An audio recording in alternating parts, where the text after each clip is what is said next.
All right, and I have us live. I just need to get it going on the Rockfin side, and then I will get us started. Today we have a very exciting show for myself. I don't often get to talk politics in Latin America, and today we have just such a guest that we can go into these topics. Um, but give me a second. Let me get this. Let me make sure that I get everything going for the Rockfin side. Also, then when I have us up and running on Rockfin, then I will get us started. Sometimes it gives me a little bit of a problem with Rockfin as I'm still getting used to it, but that shouldn't be too much of an issue. Let's go. Come on. It says few minutes. Let me double check. It might have to push the time like 1 minute or so. Okay, there we go. Giving me the go to go green. And live. Okay, cool. That clicked the live.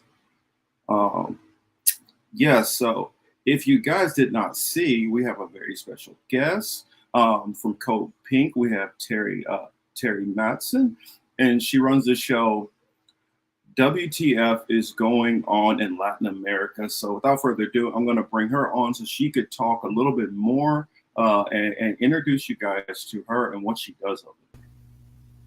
Hello, Teri. How are we doing? Good morning. How are you? Doing very good.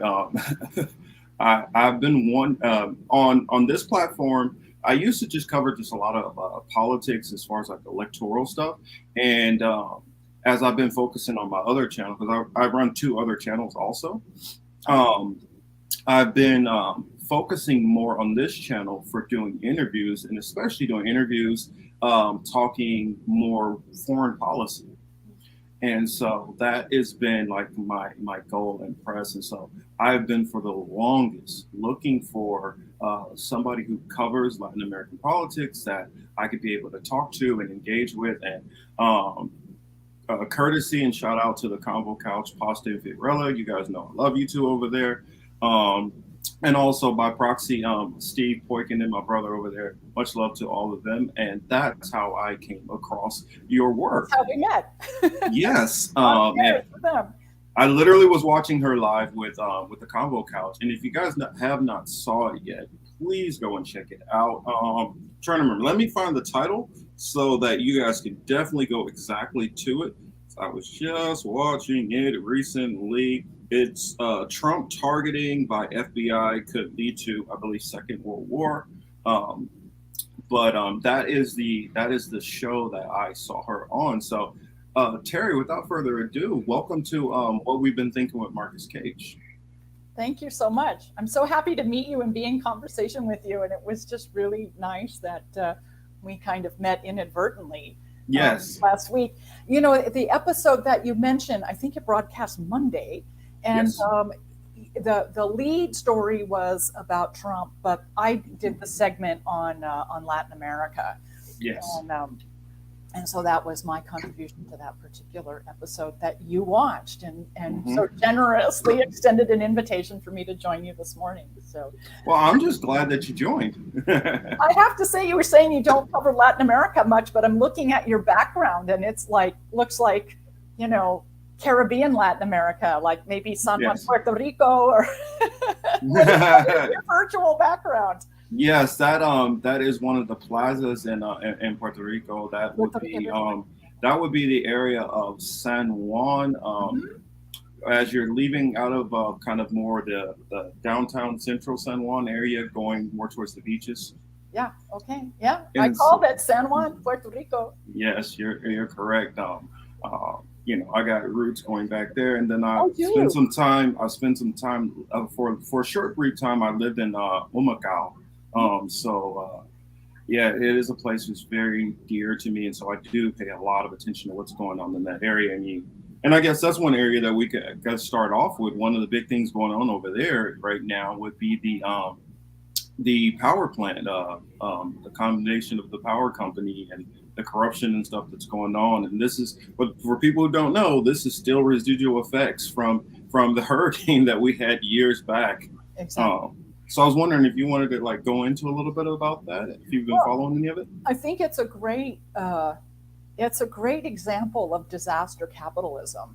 It's a great Mm, example of neoliberal capitalism and what happens with mass privatization, because that's what happened after the whole yes. thing. The whole island was pretty much, as you know, left on its own. There was no federal assistance of any significant size to help them Mm-hmm. rebuild any of their, specifically their state-owned institutions, and well, they're not a state, but I say state government-owned institutions, publicly owned institutions and infrastructure. They had the Puerto Rican government, people, island, and some people would say nation. In Latin America and the Caribbean, people tend to refer to the United States and Puerto Rico, Yes. right? And that's significant. And that Mm-hmm. crosses all political boundaries as well in Latin America, Puerto Rico and or Mm-hmm. United States and Puerto Rico. But with this lack of federal response, mainland response, Yes. it was the island was left to basically be sold off and privatized its infrastructure, specifically the electrical system. The electrical system was one of the best successful examples of Mm-hmm. state-owned, developed, and distributed electricity systems in the United States. I would argue even in the hemisphere. That was left to flounder, was not reconstructed, has been privatized, sort of functions. I think Yeah. it sort of functions. So it's private now. It serves maybe 1/3 of the Puerto Rican population, whereas the government-owned, state-owned, public-owned infrastructure system served like 96, 97% of the island's population. The privatized system is maybe 33%. So it's a really, what's happening there is I don't think we talk about Puerto Rico enough. No. It's the Latin American part of the United States, right? It's the still colonized part of the United States, as is. Well, it's still a commonwealth, you know. Sure, yeah, yeah. So the people, as you know, the citizens of Puerto Rico are not full U.S. citizens. They Correct. are like partial citizens. They have no representation in Congress. They can vote for president, but that's about it. They have no representation in Congress. I think they have symbolic representation, sort of like Yes. Washington, D.C., right? Mm-hmm. And they were given citizenship, partial citizenship, prior to the Spanish American War so that they could be drafted as Mm-hmm. U.S. So, I Yes. mean, it's just, it's a really harsh, it's a modern day example of the history of the United States and how people and their lands were brought in to the Union. It's not the only story, but it's the history of the United States was built with examples like Puerto Rico. Puerto Rico continues to be the modern day example of a colonized people without full rights. Yes. And Like I you know can that mainlanders understand that. I you really can only vote in like Democratic primaries. I think like that's like the only like stipulation to be able to vote. And even if you are an American citizen, if you decide you want to move there, you could have been born in say any random place like say California. You could have been born in New York, Vermont, whatever, and you have no kind of Puerto Rican blood or anything, no relation, and you just decide to move there. You automatically can no longer vote in like presidential elections. right. I mean, Yeah. I don't think a lot of people know that. No, we don't. I don't think mainland U.S. people understand that. We don't talk about Puerto Rico enough. The And actual structure of the island. and I see, much love to I see out in the chat. I see my boy John is out there, so always much love to him. He's always giving me a lot of support. John says, "I wish I can get my parents home from Cuba." And a lot of people don't know that where that tie to the flags, even why the flags are so similar. It has to do with Cuba getting their freedom first from the Spanish from the Spanish king, and then Puerto Rico wanting to follow in suit, and they did the same thing, and they were free for what? I think it's 13 days Yeah. that they were free before, like almost 2 weeks before the U.S. decided to scoop them up. Yeah. And Yeah, that's the and then like how you talked about the power grid. That's just like one part of the corruption, but it's been so controlled and corrupted by major American businesses for so long. I mean, you go into the Jones Act and some of the stuff, like even they tally these unfair, standards or systems on the island, and then turn around and then charge them because they start going in debt because of these things. Right. But So the debt is the debt is the paradigm, right? And not just mhm. not just with Puerto Rico. That debt, taking on foreign debt, international debt, that's the paradigm that co-ops. Once you take those loans, and then the austerity is put on you, and then you have to, in order to pay back the loans, you have to start selling. Promesa. Yeah. Yes. Maybe you should Hmm. tell your audience about Promesa and actually who's in charge of it. Yeah, I mean, a lot of people don't know, and that's what made me actually lose. Like there was a certain candidate who ran for office, which a lot of people on the so-called left really at the time, because she's kind of fallen out of favor, Tulsi Gabbard. And that was one of my big issues with Tulsi Gabbard. She was a big time pusher of Promesa. Yeah. And Promesa I was was like disappointed for a while. severe austerity measures that they put on the island. Now, keep in mind, a lot of people don't know where how Promesa, how the Jones Act, they kind of work hand in hand. That one caused the other. Because if you didn't have the Jones Act, then you would be able to receive direct shipments straight into the island. But because of the Jones Act, um, they can only hit one port, and so they make that a mainland port. So a lot of times they hit somewhere in Florida, Philly, Virginia, New York, wherever, and then the products have to be shipped back to Puerto Rico. And so by Direct, which people don't understand. The ships Mhm. can't go direct. They have to stop mainland. Exactly, and that adds so many extra taxes onto everything, and then you factor in not only that part, and then you start going into Vieques. Let me stop before I turn this whole show into Oh, we to could. all my gripes Next time. about Puerto Rico only, because like I mean, since you cover everything, you cover all of them. I literally like I was like, let me try to make a list so I don't forget it and try to hit all the main points because and that's why I definitely want to make sure to have you back more often because there's so many different things that are going on. And the weird thing of what I tell everybody is, you want to understand politics in Latin America. First, understand colonialism.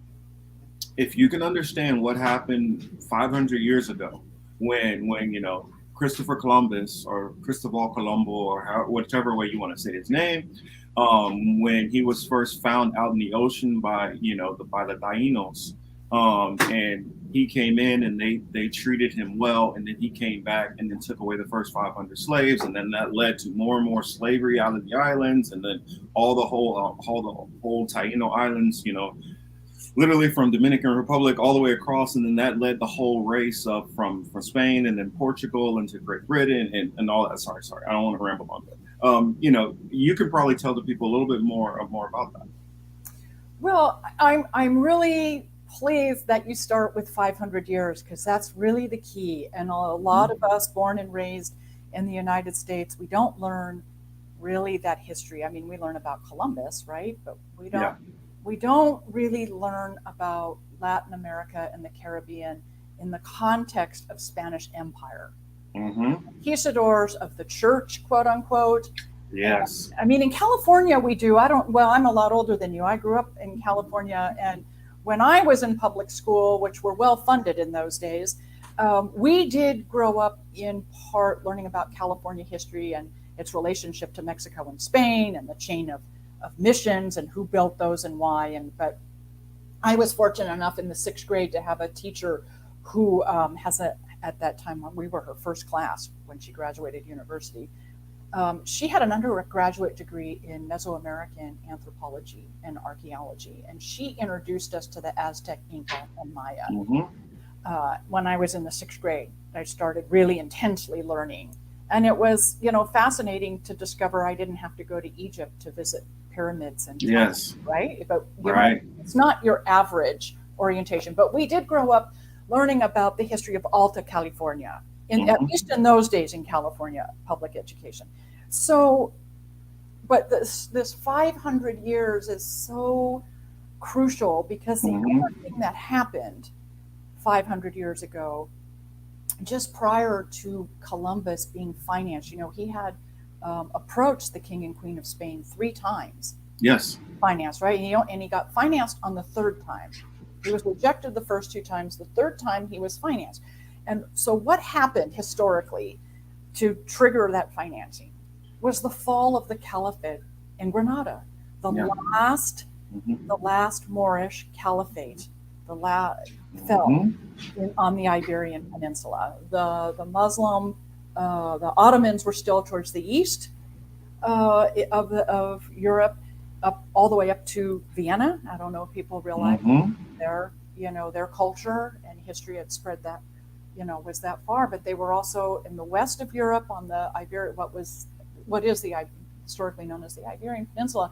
So when that caliphate fell, the last of the Moorish caliphates fell, that was when the Spanish Empire financed Columbus, go to the west, discover the Western world, the New World, quote unquote. And then you have this whole race to who's going to develop, who's going to control the natural resources, et cetera. And I would argue, for me personally, I would argue we are still in that battle, that East-West battle. 1000% agree. I'm so, it's like some people look at me and go, wow, I never thought about it that way. No, when you understand the old history and you just start looking at it, everything is still going the same. Because what I tell people, when I try to explain world politics to people, I tell them, I said, to simplify, you don't have to know every single, governor or president or person who's running. What you'll notice is in all these countries, you see a divide between the indigenous people and the people who have descent, normally from Spain or Portugal. And that's the reason why you still see this kind of this separation between race, in a sense. And people don't see it. Western European Christians. The only difference is because it's more of a stark difference between the British and German and Irish and Dutch, and those people came over because they're more fair skinned than a lot of the Portuguese and Spaniards. And plus there was some more intermixing, but a lot of those people who are descendants still, because they kind of blend a little bit more, it's not as noticeable that it's the same kind of dichotomy that you had going on. Western European imperialism.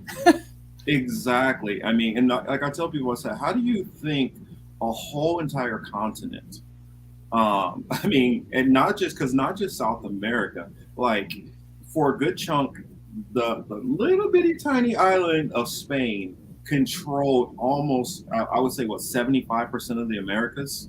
Well, they had the gold. Yeah. Control. I mean, it's the same paradigm, right? They had control of the resources and they had their armada.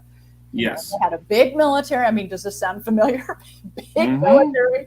They had the Spanish Armada, and there's a whole history behind how that was created. And Shakespeare did some great stuff on that. and I mean, just for, if you want to learn about it that way. But, there's great hard. Yes. I had one of my teachers, I think I was in 7th grade. He's the one who got my interest really peaked on it. You remember the movie 1492? Oh, yeah. That movie right there, he showed me that. And then that's when I got a different image of, wait a minute, Christopher, and even in that, he's still romanticized in a sense. Yeah. But then when you read like Christopher Columbus journals and it starts talking about how brutal he was and how his sword never rested and how he used to, I'll get a little graphic here, warning, but he used to prefer girls from the ages of 6 to 9 years old, that he would molest and rape, but that's what he did. And then a lot of people don't know that even before then, in was like the 1440s or 1450s, he was already yanking slaves off of the coast of Africa and taking them into Europe also. Yeah, no, it's not. I mean, it's a really very brutal history. And this is something that, and I'll digress a little bit here when you, because you're talking about slaves going into forced labor, kidnapped forced labor. When Hmm. you look, people will often approach me and say, well, those countries in the global south, and for me, it's principally, South America when this comes up, but Africa and Asia can't be ignored either. They're underdeveloped. They have, they have no manufacturing. They have corrupt government. They have been stripped of their human and natural resources by the global north. And Hmm. so when the global north was able to develop its starting 500 years ago, and we're talking the Western global north because Hmm. we have to be specific that it was the Western. When you're able to build an economy on free labor, Yeah.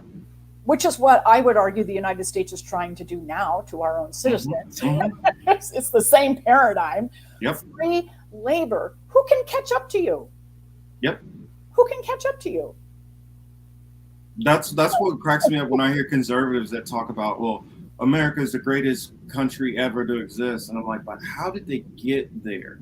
And or they'll talk about and like partially on my list, all the nations which are having all these refugee crises and high crime, like what's going on right across the border, because I believe you're in California also. Um, what's going on in like especially right now in Tijuana. I mean, out of the top 50 most dangerous countries right now, like I believe like Mexico is like 25 out of 50 of those. Brazil is like a next big chunk. Um, I'm trying to forget, but it's like maybe 4 or 5 different places within Latin America, like are the top, and then it's like maybe okay, then throw in Jamaica, and then like 2 places in the U.S. Yeah, I yeah. mean, I forget about Colombia also. Well, Colombia, Colombia, Honduras, although they both have new governments, Honduras as of November of last year, and then the new president in Colombia was inaugurated in August.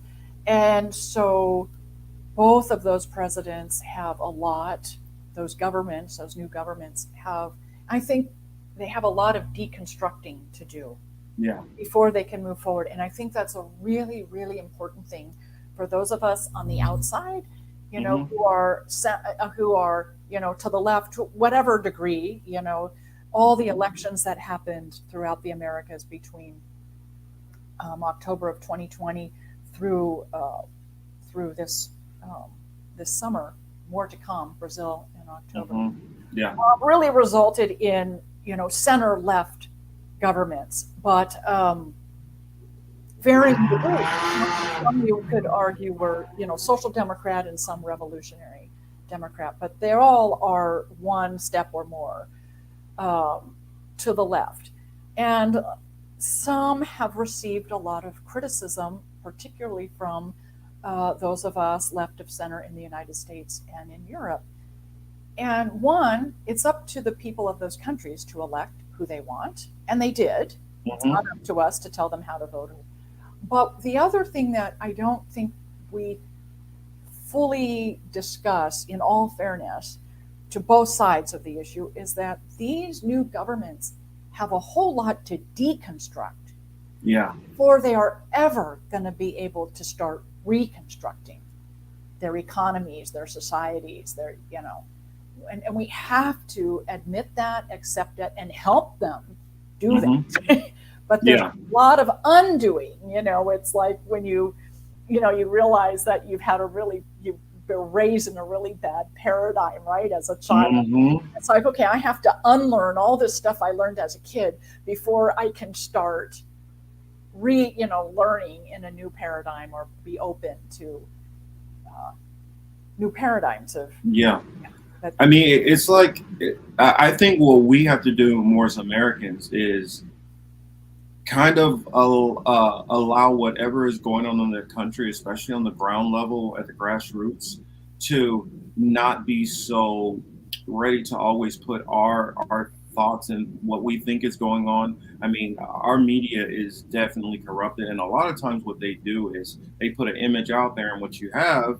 I'm not saying that all of us, and especially I don't think in the circles that we travel in, are doing that. but you do have the mainstream of at least the left and the right who buy into the narratives that are put out by these different newspapers and these different media outlets, and then they start going with, oh well, I think that let me think of a good example. Maduro. I think Maduro, he's the worst thing ever, blah, blah, blah, blah. And we start buying everything the media is saying. You know what? It's not up to us. It's up to the Venezuelan people, and they voted for who they wanted. I was there. Yes. That's a big part of my work is international electoral observation. Big part of my work, and they voted for him freely, fairly, and Yes. transparently. That's who they want. It's not about who we want. Exactly. On the left, on the right, it's not as who they want. Exactly. I mean, and I was going to throw this one little part in there, and because I want to ask your thoughts on it. If you look up a lot of these countries which are having problems, whether it's Colombia, Panama, a handful of other nations, what they're talking about is Cuba. That they're starting to get friendly with Venezuela. It's like, huh? They were never unfriendly. Exactly. Is that what you want to hear? I mean, they were never unfriendly. Yeah. Now it's us that tell them to pick sides. Yeah, they were never unfriendly, and I mean, even you're even hearing lift the sanctions off on Venezuela from Fernandez, the president of Argentina. So Nice. yeah. So I mean, it's coming from all the varying degrees of left of center governments. They can't compete. How do you? It's when your country cannot participate in the global economy, Mm-hmm. what do? You can't. You have no access to, unless you become totally sovereign, which Iran is pretty much there. 40 years of sanctions on them. They produce almost everything they need domestically, and that's what a lot of countries are starting to do, and also form alliances with one another. So, I mean, I would argue. I don't know how much your audience talks, how you and your audience talk about unilateral coercive measures. Economic sanctions is the more common. Blockade on Cuba is probably the most familiar to U.S. citizens. But, at this point, the United States, to varying degrees, has sanctioned 33 plus countries. Some of them, including Russia, big countries, populations and big economies. So what the U.S. is trying to force all of those people to change their governments, to remain, neoliberal capitalists, to use the U.S. dollar, and they're punished economically by not doing that or seeking national sovereignty, seeking natural resource sovereignty. But what's happened is all those countries have learned that they have to depend on each other now. So whatever the United States was trying to prevent, destroy, deter, is now actually happening as a result of this sanctions regime as foreign and policy, economic policy. So you have countries like are allied, not just politically but economically, and more so out of need. But the relationship between Cuba and Venezuela has always been there. Venezuela and Colombia have that history with Spain. I mean, the one person we don't talk about in the United States much, maybe you did, we didn't learn about him in school when I was growing up, is Simon Bolivar. And with Venezuela, what today is Venezuela, Colombia, Ecuador, Panama, Peru, and Bolivia, was all part of the Spanish Empire, and it was Simon Bolivar out of Caracas who liberated those countries from the Spanish Empire. And so they are all similar, not unlike California and Mexico. And all the countries that were brought into the United States or the states, that were brought into the U.S. via the Treaty of Guadalupe Hidalgo. But there was, very similar breaking from the Spanish Empire in that part of South America. Well, they all broke around the same time too. I don't think a lot of people realize. He liberated all of them, and his vision was to create what is called today Gran Colombia, where they would have one big federation, and he was stopped from doing that by the oligarchy in Bogota, Colombia. Mm-hmm. And that is why it was so significant when his sword was brought to Gustavo Petro's inauguration. Yeah, he didn't like that. It was the oligarchy in Bogota that prevented Simon Bolivar from continuing, his vision. And so 200 years later, the sword returns to Colombia, to Plaza Bolivar with the new president. And that's a whole nother story too. So I apologize if I'm rambling or hitting on. No. I want you to ramble. I want like you a whole lot of stuff, folks. It's a whole lot. I mean, because I was like, I in my head, I envisioned multiple interviews, stuff, but we'll be able to go in depth in some of these things, and also be able to hit you up on like the current events at the time or whatever to get in specific. Because like literally on my list, like here, I'll show you. What do you got there? I have my dry erase board. Oh my gosh! Yes. I literally have like almost at least one thing for every country in Latin America. And so I was like, it depends on how much time we have, what we'll get into or not. So I literally have So why don't you go through the board?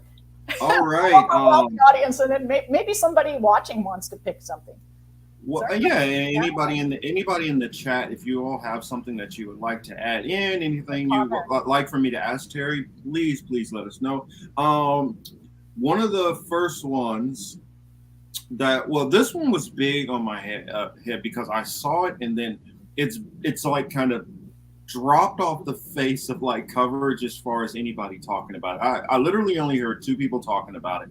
That would be shout out to my brothers over there, AM Wake Up with Steve Poikin and Pastor Jardula, also of the Convo Couch and also of Slow News Day. Apparently Panama is having some kind of exchange where their confiscated drugs are being shipped to the U.S. for the U.S. to destroy them. I'm like, that doesn't really make sense. So let's give a shout out to Camilla and Ollie at Casachun News in La Paz because they broke that story. Yes. And good Latin America resource for all of you. They're based in La Paz, Bolivia. Mm-hmm. So what's happened? I mean, I'm old enough to remember, Noriega. Oh yeah, Manuel. That whole history and what happened to him when the U.S. didn't need him anymore for the whole drug laundering thing. So, so Panama, there's a couple things going on in Panama, and let's talk about the second thing after we finish the drug thing. Panama is green, right, or whatever that means to people. When the cocaine is discovered, the cocaine harvests or the fields and or the product once it's harvested, it's burned. That's how it's destroyed. Presumably, it's burned. So Panama was like, no, we can't burn it. No, we're not going to put all that into our air, and it's part of their environmental policy. So what happens with all this cocaine, all this coca? I don't know that was it refined or was it just the coca leaves? I don't remember. I think that it was, the leaves. Yeah, I think so too.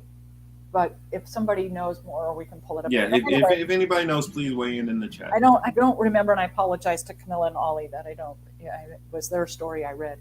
But anyway. Well, that's what I'm saying, because it's been so hard for me to find it outside of their source, and I was like, I have to dig back through my timeline to try to find it. The United States Air Force sent big planes like C-5s down to Panama to take all this harvested coca out of Panama. So how is it that burning the leaves is non-environmental, but sending huge cargo jets that need, aviation fuel is green? And now the thing is, where did it all go?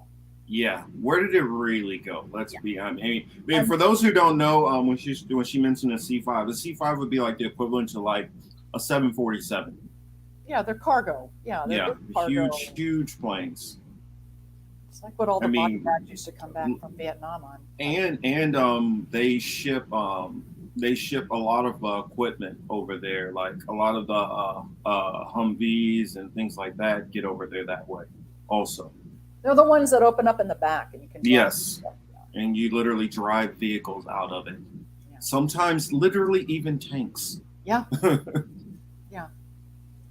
Yeah. So somehow that's more green than burning it. Yeah, it's very strange, and and so for a lot of people, particularly given that it's Panama and the history there with drug laundering, etc., the whole Noriega story, which um, where does it go? And we know the U.S. military has this nefarious relationship with cartels, and we know this is how Oliver North financed, the Contras for Contra War in Nicaragua in the 80s. We know this is how some of the black ops were financed in Cambodia and Laos during the Vietnam War, because that was a war that we never were in Cambodia and Laos. And those operations... Well, never officially. Right. The tricky dick stuff. But so because we were never there, there was no financing from Congress, and those activities were financed, through the heroin trade that came back from the Golden Triangle and sold in the United States, and that product did come back on C5s, literally in the body bags of dead soldiers. Yes. That's how it got into the United States, and there's a great fictional account of that. What's the American Gangster? Yeah, talking about Frank Lucas, which starred Denzel and Russell Crowe. Yep. Yeah, so that's a fictionalized version, but would helps expose people to Hollywood throws a lot of their dirt in these movies, and they just like throw a couple of fictional, outlandish parts to it, but they're really telling on themselves. And I don't only mean in like movies where it's literally talking about drug lords and gangsters. I mean, even into like Marvel movies and cartoons, they throw some of their stuff in there. That's how it's done, and it's not a new relationship. It's not a new paradigm in which that's black operations, and so that's the thing. Everybody's kind of like chuckling, not in a humorous way, but what exactly is happening with this cocaine that was flown out of Panama on U.S. Air Force cargo planes? I mean, and let's not forget, because if we're going to talk about Panama, we also have to talk about Colombia also, because that's tied in, and then that starts tying in Guatemala, and that starts tying in like major chunks of what major chunks of Latin America, and then also into parts of Thailand, Cambodia, Laos. All of this stuff is all tied, and then even into Afghanistan with the heroin and poppy fields. All of this stuff is connected. So you start looking at some of these wars and things that we're having. You have to really start questioning more what was really going on. For the control, the securing and distribution of natural resources is the same paradigm from 500 years ago. Exactly. Like I argue to people all the time. We didn't actually lose in Vietnam.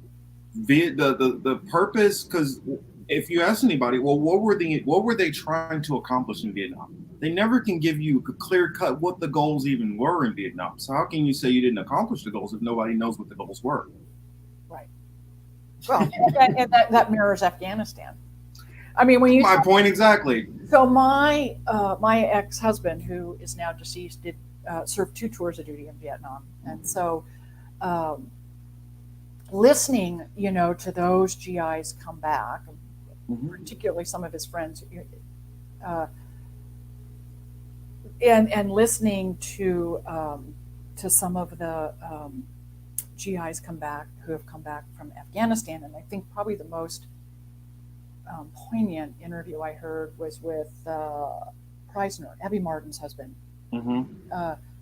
and listening to him talk. A year ago, when the United States left Afghanistan, I apologize, I forget whose program he was on, but he was quite good. But for me, listening to what he was saying, it could have easily have been Vietnam. Yeah. And people even were sharing on social media, right? The helicopter on the U.S. Embassy in Saigon. Yeah, it's the I mean, it same. was like the exact same, right? The The same only difference was photograph. uh, the only difference was in in Afghanistan. We know which private company got involved in like airlifting people out. That's pretty much the only difference I see in that correlation. Yeah, yeah, yeah, and the pharmaceutical industry. Hmm. You Well, know, when I was in Afghanistan, that's what I was like. The biggest did thing you that serve in surprised me. Afghanistan? Yeah, I'm No, I former know you. naval vet. No, I know you are that, but I didn't Yeah. realize you served there. I apologize. Yeah, yes, I've been to Oh Afghanistan gosh, and well, so Iraq. here's a huge story. You're going to have to come on my show. I mean, and, and oh wow, I went in at the tail end of Bosnia and Kosovo, and oh so wow. I We caught. could talk I about the whole was NATO crap too. yeah, I was helping like clear minefields, Uh, some of that stuff. in Bosnia or in Yes, Afghanistan. in Okay, Bosnia.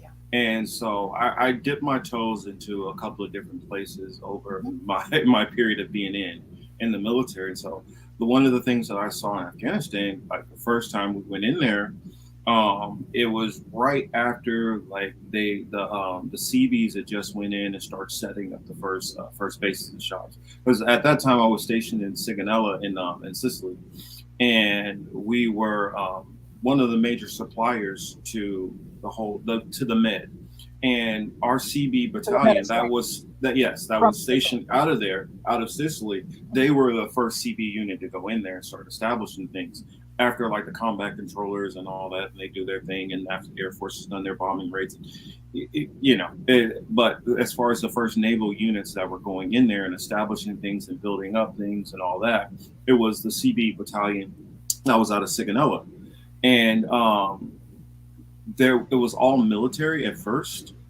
and then a few years later, I was blown away at how many like civilian entities that were all over there, and CEOs that are literally walking around like, okay, we're gonna need this, and they got rare earth minerals over there, and I think we can use. And it was like mind-boggling how it started off. We're thinking that this is an actual war to go after Al Qaeda and the Taliban and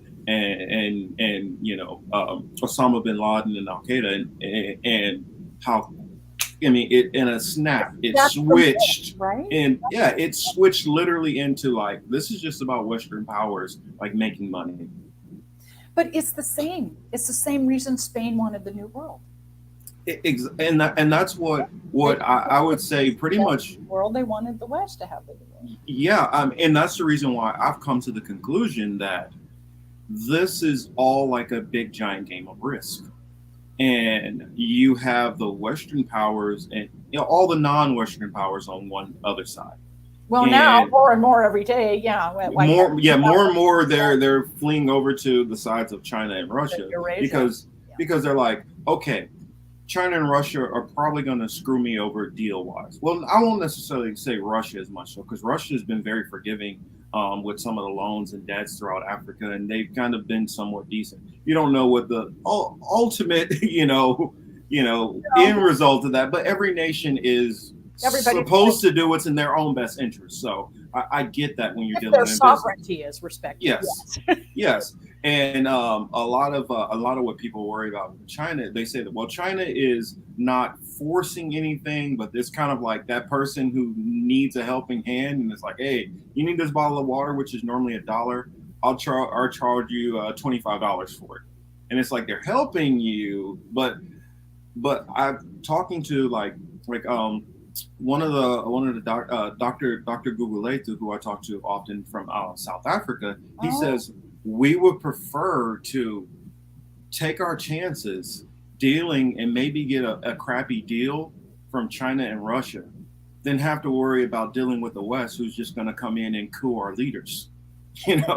Right, and you have, and you have to accept and accept, military presence, but cooing the leaders is about the United States controlling the government and securing the real estate through the government for U.S. corporations, transnational. capital affiliated with the West. Yes. So they control it, from the top down, take over the government. Well, and that's the thing; they control everything, and Right. then they, And the Chinese don't do that. yeah. I mean, and so, and I know people have fears that okay, well, this might happen or that might happen, but right now, from the people I'm talking to in the countries, there, of course, there's going to be always people on both sides of the issues, but surprisingly, I found a large chunk of the people who are perfectly fine with making these deals with China or Russia or Iran and they're like, no, we would prefer to deal with these people. At least they're treating us like we have sovereignty. Exactly. Yeah. Let's talk about water. You mentioned water, the bottle of water, Yes. 50 being sold for. Um, and there's a really good example of what the U.S. does. In Bolivia, you know the story of Bechtel controlling the water. Yeah. So with the government prior to Evo Morales, it was a government that was pretty much owned, run, managed by the United States. The president actually lived most of the time in Miami. Yep. The president of Bolivia actually spent most of his time in Miami, Florida. And through him and the Bolivian legislature at the time, the water in Bolivia was privatized. So here's neoliberal capitalism. This is a really heinous story. Yep. So the water was privatized and sold off to Bechtel. And Bechtel wanted complete control of water throughout the country, so much so that people living in high precipitation zones of Bolivia were prohibited from using catchment systems and collecting their own water. That became illegal, and they were forced to have to buy from the privatized water system.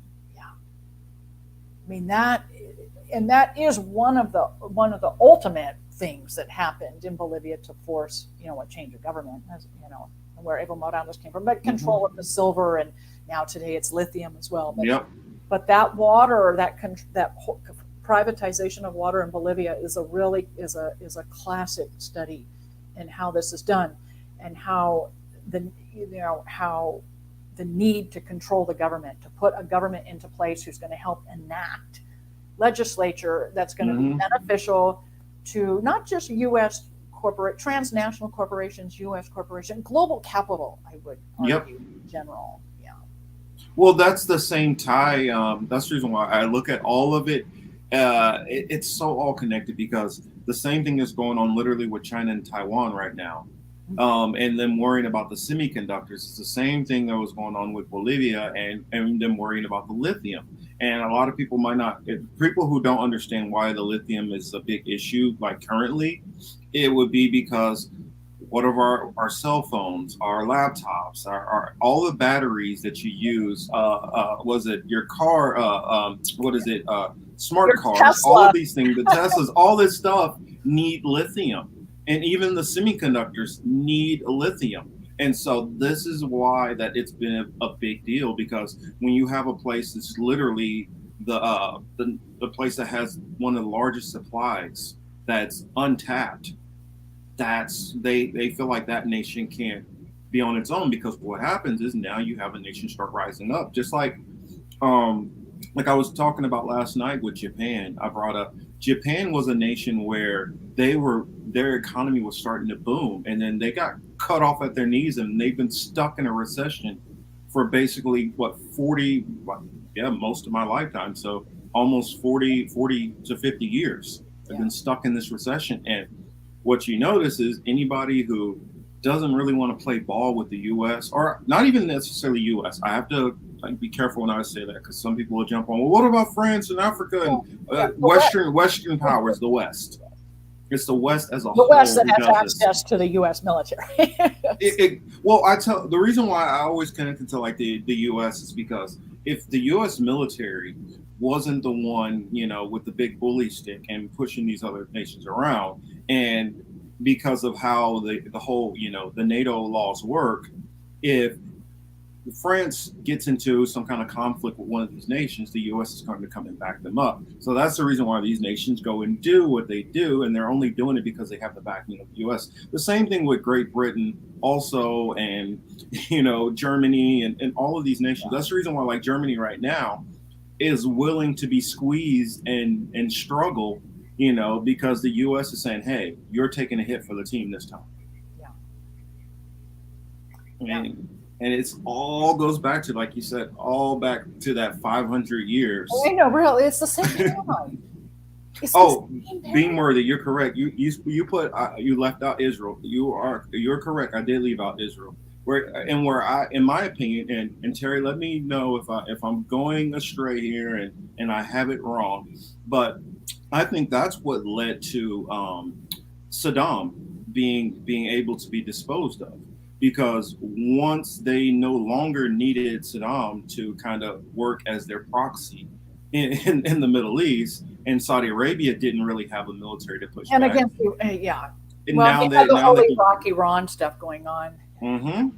And so now you can use Israel to help you in that regards in the region, to fill in for what Iraq was doing.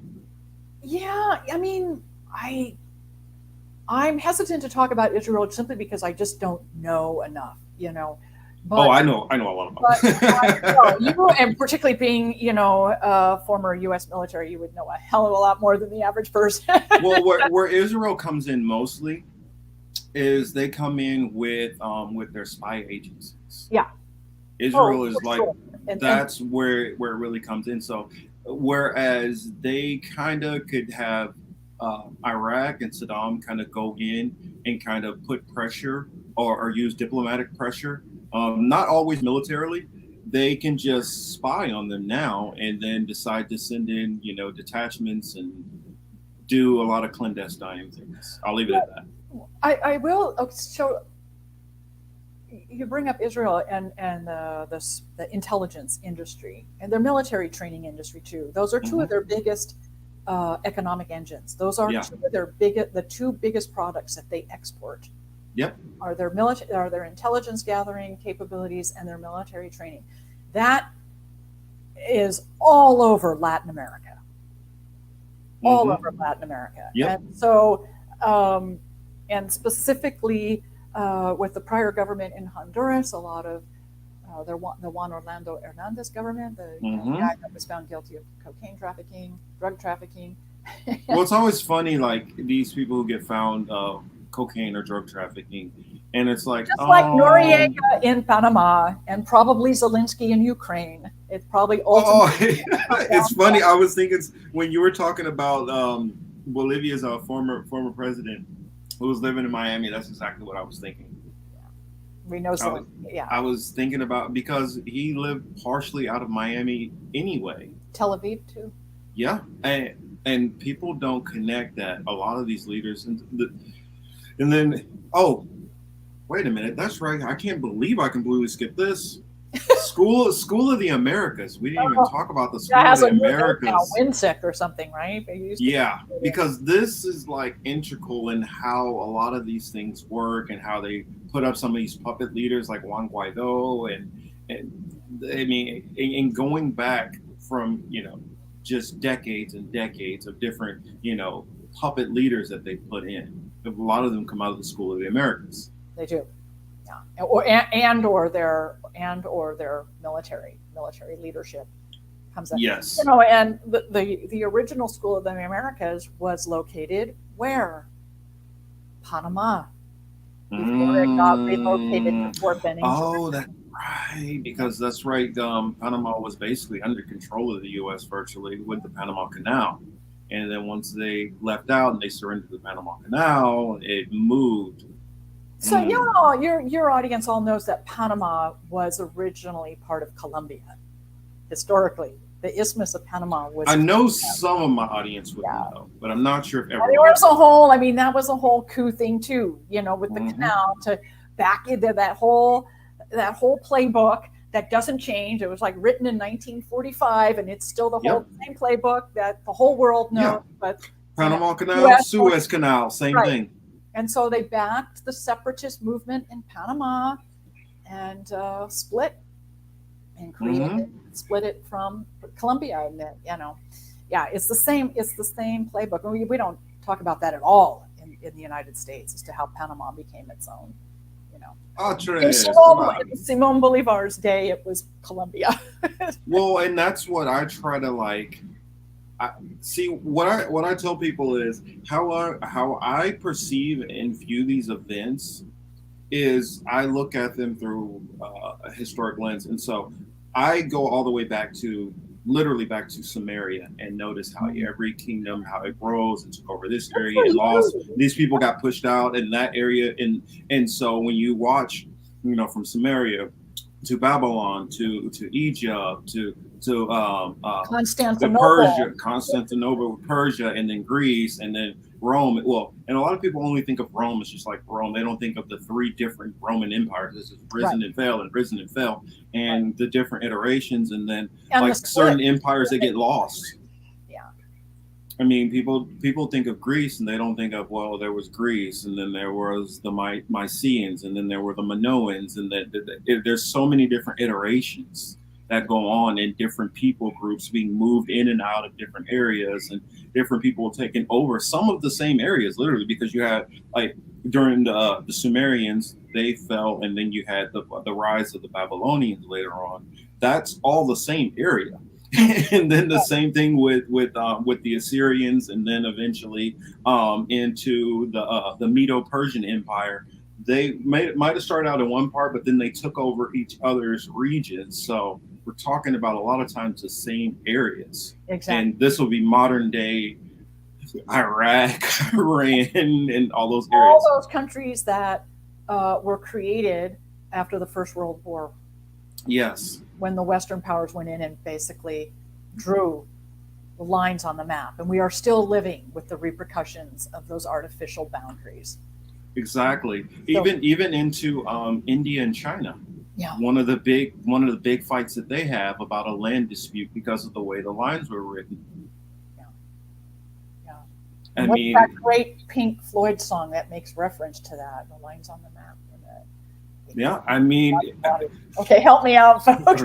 somebody have to help me You're out. not Pink Floyd fans, but there is that song. I know I only know a Us couple and of them. songs. The song is Us and Them. Listen to If I that. had to guess, like if you had to like put Pink Floyd songs on a list, I could probably, if you played it, okay, I could say, okay, that's Pink It's Us Floyd. and Them.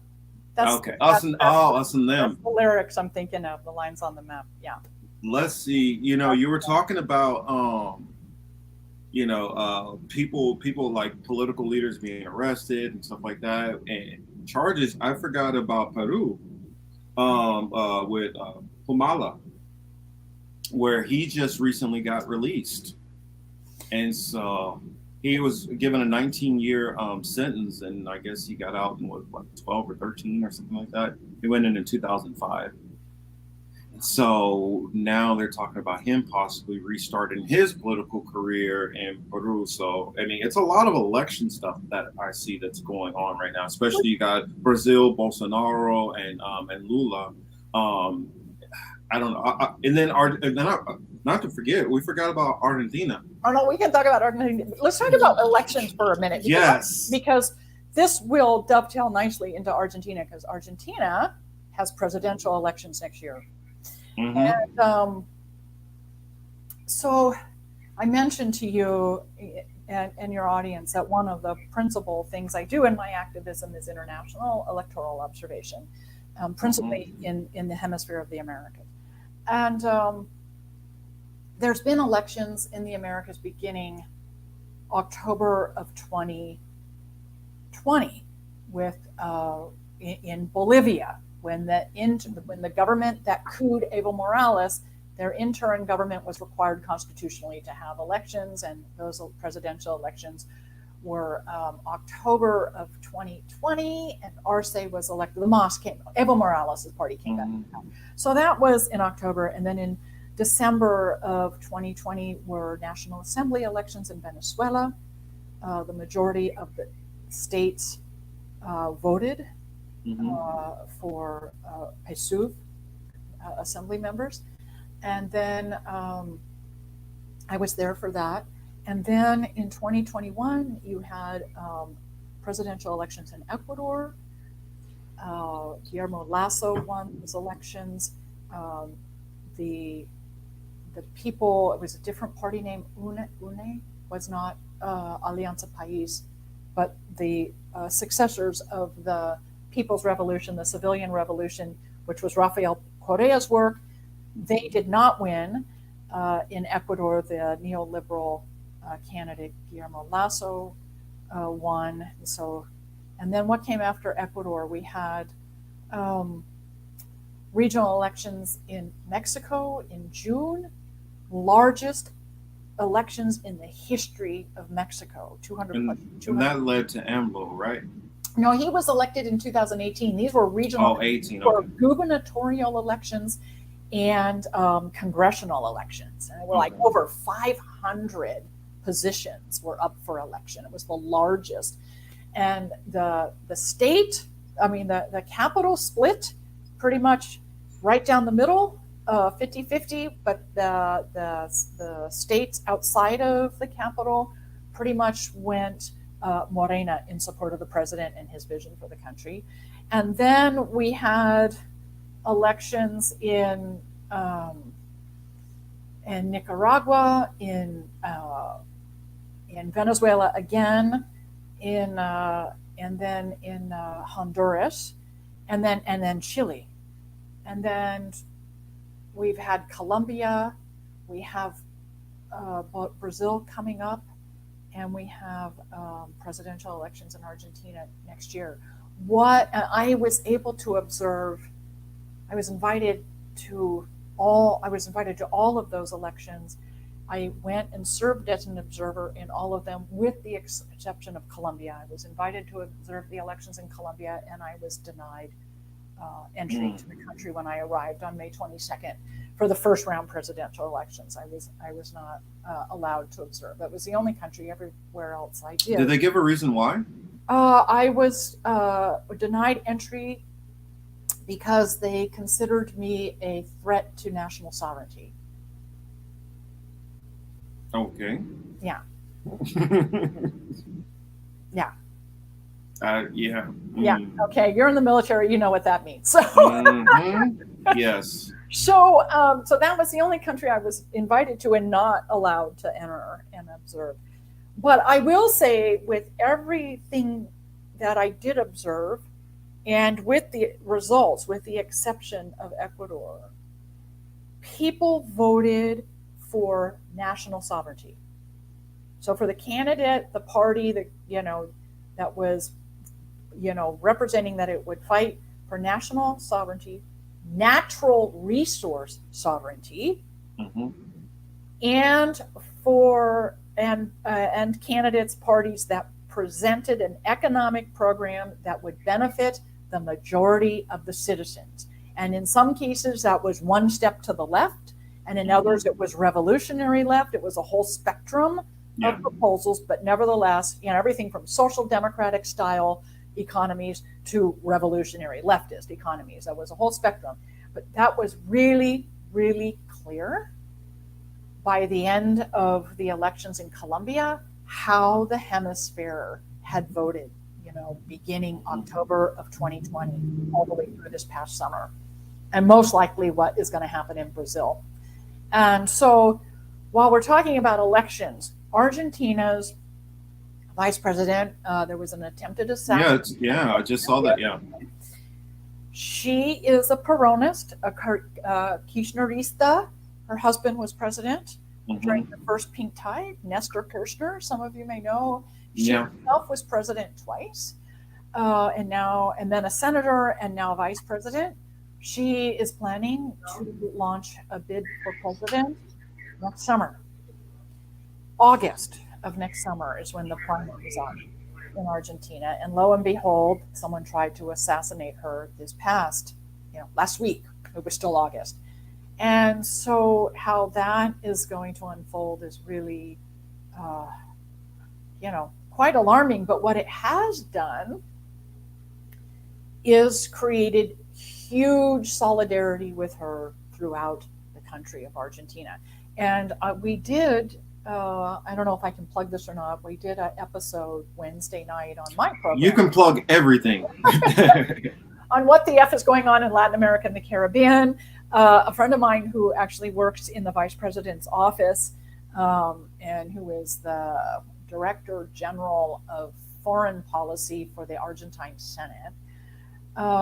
He was our guest Wednesday night, and one of the things that he made very, very clear was that this is an attempt by the oligarchy of Argentina, the historic oligarchy, the IMF, and transnational capital to prevent, the rising of the people, a true democratic government and economy. And as he said, Franco Metasa is his name. A big shout out to you, Franco. I love you. and your people and everything you're fighting for.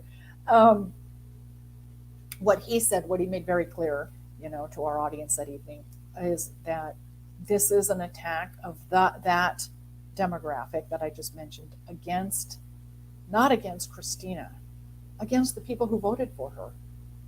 The Argentinian people who voted for her, put her in office to deliver a government and an economic policy, political policy that they want. 54% of eligible voters elected her president her second term. Oh, wow. Yeah. So it is the majority of the Argentinian people that believe, in the political and economic policies that she supports and is helping, deliver in the government. And so I think that's really sorry, I gotta give it translation, people. When you're dealing with Latin America, when you have 54%, really that's closer to probably like 70%. Yeah. But with the corruption that goes on with them trying to delegitimize, the popular vote, they can't. So I guarantee her numbers were much higher than that. I'm sure they were, but with 54%, she won in the first round, which is very rare in Latin America. Yeah. I mean, it was that means that it was so overwhelming. They knew they couldn't get away with cheating. Like with Xiomara Castro, November in Honduras. Mm-hmm. Yeah, and this is the thing with thus the assassination attempts. Yeah. The assassination attempt is to prevent her from running for office next year. Mm-hmm. Yeah, I mean, they have the same playbook over and over and over. Yeah, if it's close enough. Yeah, if it's close enough that they can cheat it, they'll cheat it. If it's not close enough, then they'll just say, oh, no, it was kind of close. And then what will happen is some kind of assassination attempt, or they're going to try to find that there was some kind of criminal activity, which she did, corruption or something somewhere. Yeah. Exactly. Which is the first thing, which was the reason I had Franco come on my program, was to talk about the lawfare against her, to remove her via that soft coup style, right? Judicial coup, economic, all of that. And then, of course, the assassination attempt. And so I forget what I was going to say now. With the elections and what's coming up in Argentina, what happened throughout Latin America in the past 14 months, what has been learned by center-left candidates, parties, is that you have to win by a super majority so that it is uncontested in the first round. That did not happen for Gustavo Petro, unfortunately, but he did win the second round, and quite decisively in the second round. But it has to be, unfortunately, by a supermajority, so that whatever U.S. ambassador is in the country cannot, as we've seen in Honduras more than once prior to Xiomara's election, comes out and recognizes, whatever candidate he or she wants, whatever the State Department wants. That was not possible in Honduras in November of 2021, as it was in 2017-18, because she won by such a huge majority. So it can't so the win has to be by a large percentage, so that it cannot be contested by the U.S. State Department. It cannot be called fraudulent. It cannot be called too close to call. We have to do a recount. It has to be, with a super majority. or a And it's like, decisive majority. and it's like even that statement right there, it has to be uncontestable basically by the U.S. U.S. Just the And by U.S. the being capital involved. interest, and by the Exactly, that the fact that they still have such an influence in deciding, okay, that election is not legitimate versus their own elections, which But what it's doing is really, it really, yeah, it is that form of colonialism, imperialism that that's we're what going I'm to be the pointing ones at, the to colonialism recognize. Yeah, still. we're going to be the ones to, it's an external government that's going to determine whether your candidate actually won or not. But what this has done to avoid that and create these supermajorities has really created very large, very effective social, labor, farming movement building. Mhm. And then out of those movements come community organizing, political formation, developing candidates, and then ultimately creating an electoral platform to get those candidates elected. That's what's happening quite successfully. And Panama now, we didn't touch on the huge social movements, Yeah, on the labor movement. because there's like big ones going on in Panama, going on in Colombia also. Yeah, huge, huge. And Panama is not being talked about. We did do an episode live from Panama about the labor organizing going on there right now. It's been 15 years in building, but it's really heated up at this moment to push back against. I don't know, they have like 8 demands for the government to deliver, and it's And the difference is they might actually get some of them versus in the U.S. They may, because they're organized. Yeah, well, and that's the thing, because of just the way this system has been set up. You don't have some of the pushback, and also I feel like because of they figured out the kind of right formula. Okay, we're going to give you just enough where you can do what you need to do, but also give you this huge floor to drop. So if you do too much, you're in risk of losing all this. Whereas in some of these other nations, that calculism is a little bit different. Right. Where some people are already at a floor where they can't drop below, so they have nothing to lose. Yeah. Whereas the Americans still have a certain amount to lose, so are not going to take that risk of losing what they have. Yeah. Or you have nations like, for instance, what was going on in France when France was having a lot of pushback, because you already have a certain social safety net. They know that they have a certain level of protection from falling to the levels which you see in Latin America, and so they'll push it because they have a safety net. People in Latin America push it because they're already at the bottom and there's nowhere further to go. Yeah, no, exactly. That was a big part.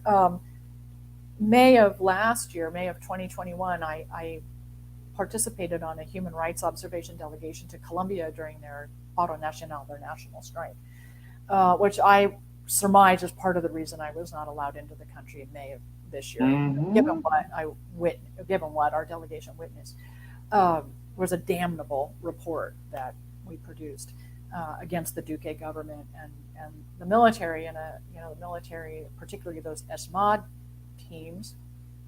Those are those special units that come in and disperse protests and stuff. I won't even say protests. Large gatherings.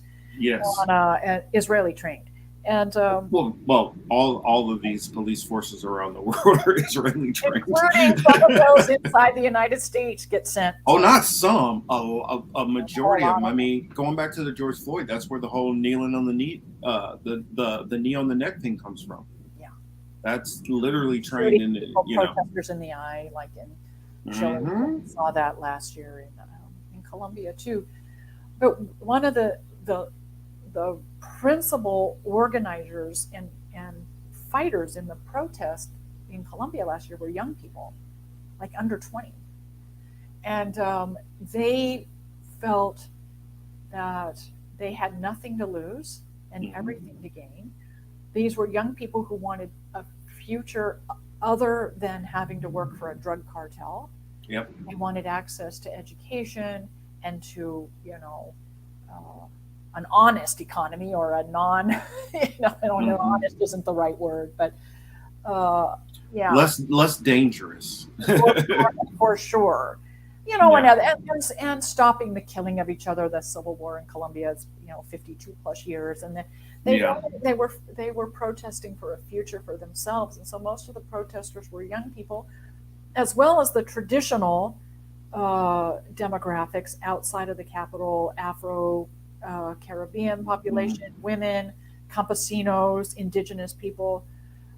Those people were all involved as well. But the demographic that nobody talked about in the West, specifically the United States, were the middle class people who also were protesting. And we saw this Yeah. principally in Bogota, the capital, where people we witnessed a flash protest one evening in Bogota where I forget the name of the main carretera. I apologize. That comes in and out of Bogota. It was during commuter hours, and it's 2 lanes in and 2 lanes out.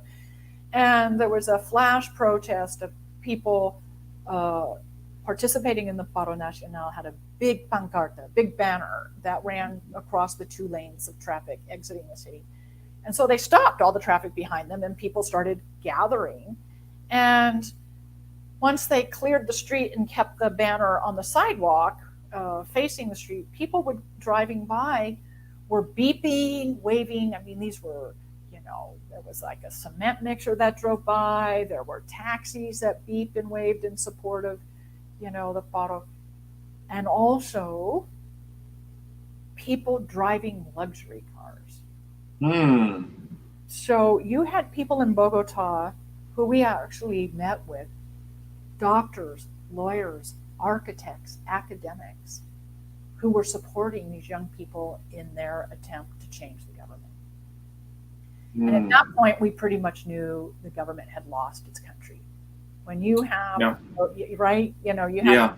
Well, for better, that for was. better or for worse, it's also what ended the Vietnam War, is when the white middle class people started Yeah. getting drafted.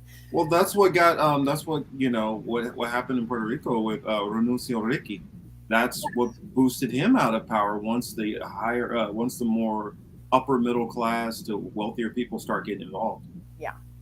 So we knew, and those were the things that we, witnessed last year. And like I said, I 90% certain that's part of what Hmm. kept me out, and also that I do a lot of take a lot of delegations to Venezuela too. So Well, yeah, they had already knew. They already knew where you different places you yeah, can. exactly, they already knew. And so, like, if you were going into maybe Honduras or maybe somewhere in Chile, it might not have raised as much flags. But you know, when you start getting around Panama, you start getting Colombia, they're going to be watching you a whole lot more. And that goes all the way back to even back to the cartel era. Any Americans who were going in, they were like, okay, who is this American? Why the hell are Yeah, they here? yeah, yeah. It And in was my yeah. case last year, I was in and out of 8, 9 countries to observe elections. So that looks kind of weird to Yeah, some well, people if you don't. it's looked at three different types of way, and I can tell you this from talking to you know military and government officials in other countries. Either you are a rabble rouser who's coming in to get with the grassroots and try to spark something. Mhm. Two, you are a State Department agent from from the U.S. who they don't know what your intentions are. Or three, you're CIA, Yeah, and they caught a CIA agent who's tried to come in seemingly like nothing's going on. yeah. Because sometimes they find Well, they other think ways to get in you're there. moving drugs or people around too. Well, that But too. that Well, would be like CIA stuff, right? that's what I'm saying. I, That would I fall up didn't under say that. We all know. that's what I'm saying Yeah, because what they'll do is, oh no, I'm not coming in for elections or anything. I'm coming in because this is how they do it more or less. I'm just forget it. I'm just going to say it. How they'll do it is they will start off with getting somebody local to buy some kind of small company. mhm, They'll pay off that company.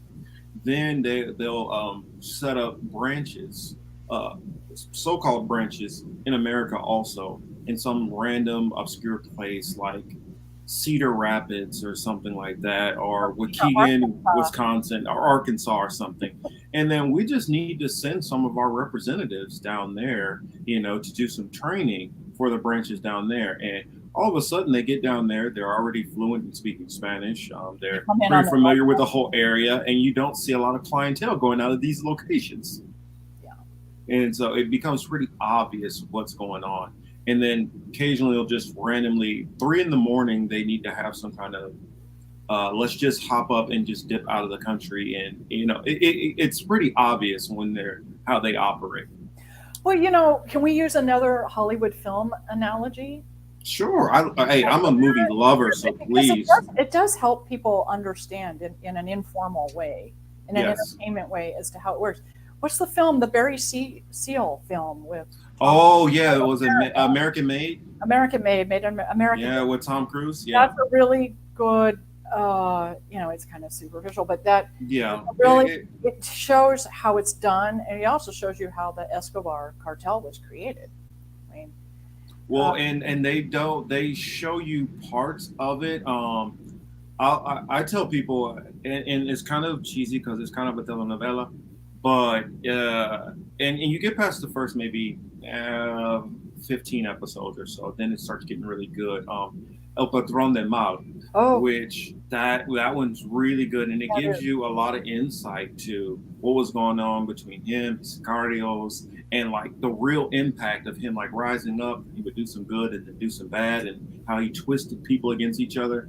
And then like you see like Narcos, for instance, and it does a very very Hollywood, like he's completely the bad guy, cool, and it takes away from what he was more or less like in a sense, and it also kind of it Well, it minimizes some of the impact Yeah, it because you don't get the real feel of like how much of a terror he was, like how many different like politicians that were killed, like how he was like kidnapping people and tons of journalists killed. Yeah. He was killing like colonels and generals in the military like crazy. And then the airliner, which he was responsible for taking down, and the Senate run which he did, and they thought a lot of the and then I forgot about. Not only were they just killing journalists, they literally blew up one of the nation's like biggest newspaper. Yeah. And like a lot of this stuff gets like surmised into like barely nothing when you watch a show like Narcos.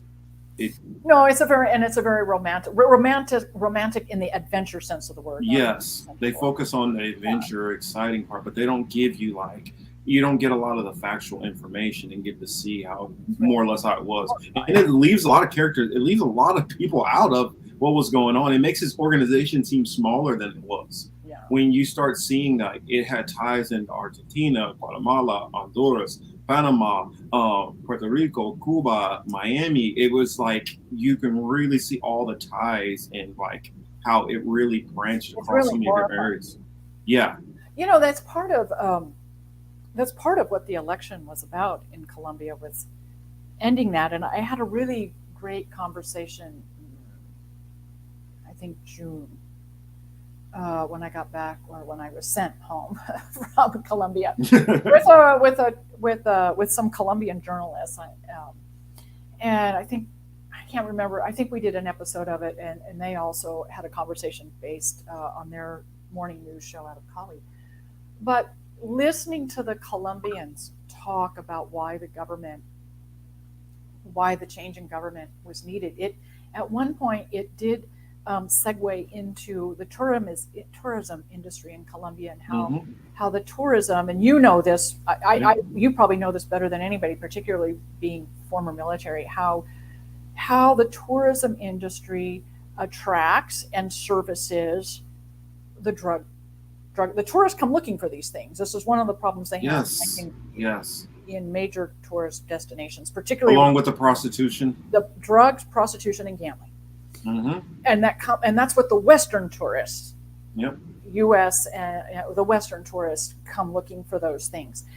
That is part of what drove the revolution in Cuba. was to get those three, that vice, those vice activities, vice industries off the island. It's also part of what was driving the movements in Colombia. Yeah. It's the same. People go there for the same. Honduras too, other places, parts of Mexico. Yeah, it's really awful, and I think it's one of those things that we as Westerners, Northern Hemisphere Western, have to really take responsibility for. Yeah. So, oh, I can go, to the Colombian coast and have this beautiful beach, for pennies on the dollar, and I can buy whatever I want. Same thing in Cancun. Yeah, exactly. I can buy whatever I want, and then I can leave and go back where it's safe and where, yeah. But I feel like it would that damage to the society. Exactly. And I want to clarify for the audience also, when we talk about prostitution, it's not just like, oh, well, somebody's having a hard time and they decide to go out in prostitution, which that's part of it. Some of this is literally forced prostitution where somebody is kidnapped from one other part of the island and forced up under like basically human trafficking and forced into this prostitution. And so it's even more horrific. Slavery. Exactly. And they don't realize like how much of this is actually going on. Like I'm trying to remember, was it Turkey that I was in where they have a place where they have like one place where all the prostitution goes on legally in this like one building or one compound. And a lot of those women who are prostitutes, some are willing, some their husband like did something illegal and he sent his wife into prostitution to pay his debt. And so like a lot of Americans, and I won't say just some Americans, but Westerners don't realize that when they're going and they're taking part in these things, they're fueling these illegal trades and fueling human trafficking by the supply and demand aspect of it. Right. And then the Westerners can just leave. Yeah. But what remains is the destruction of social fabric, destruction of a legal, legitimate economy, the violence. I mean, it's just, all that ripple out effect of. Speaking of violence, like literally right now in Tijuana, there's like a literal war going on between the government and the cartels. Yeah. Like open war is going on literally right across the border from me, which. What is it? Only maybe a few hours. You're in LA proper. Yeah. Yeah. I'm in LA County, so it's not. I'm not far from where that is. And who is the marketplace? Americans. Yeah. Well, U.S. Yes. All Americans, all the way from all the way to the tip tops of Canada, all the way down to Chile. Yeah, we're all Americans. We specifically, and I are specifically U.S. I'm trying to think of what else on here do I want to throw out, make sure, because I had some probably listen to me just ramble on. Yeah, but they know how. Well, that's the reason why I call it a conversation.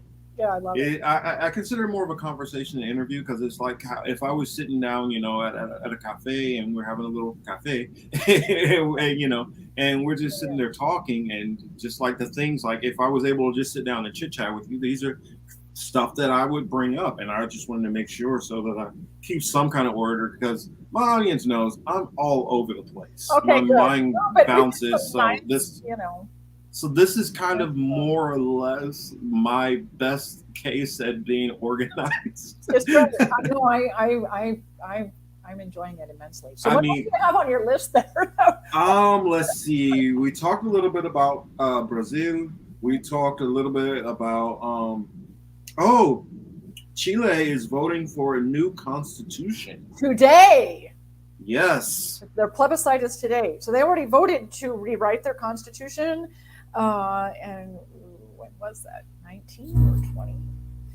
And so it's been redrafted, and the hope was that a new president would be elected. So the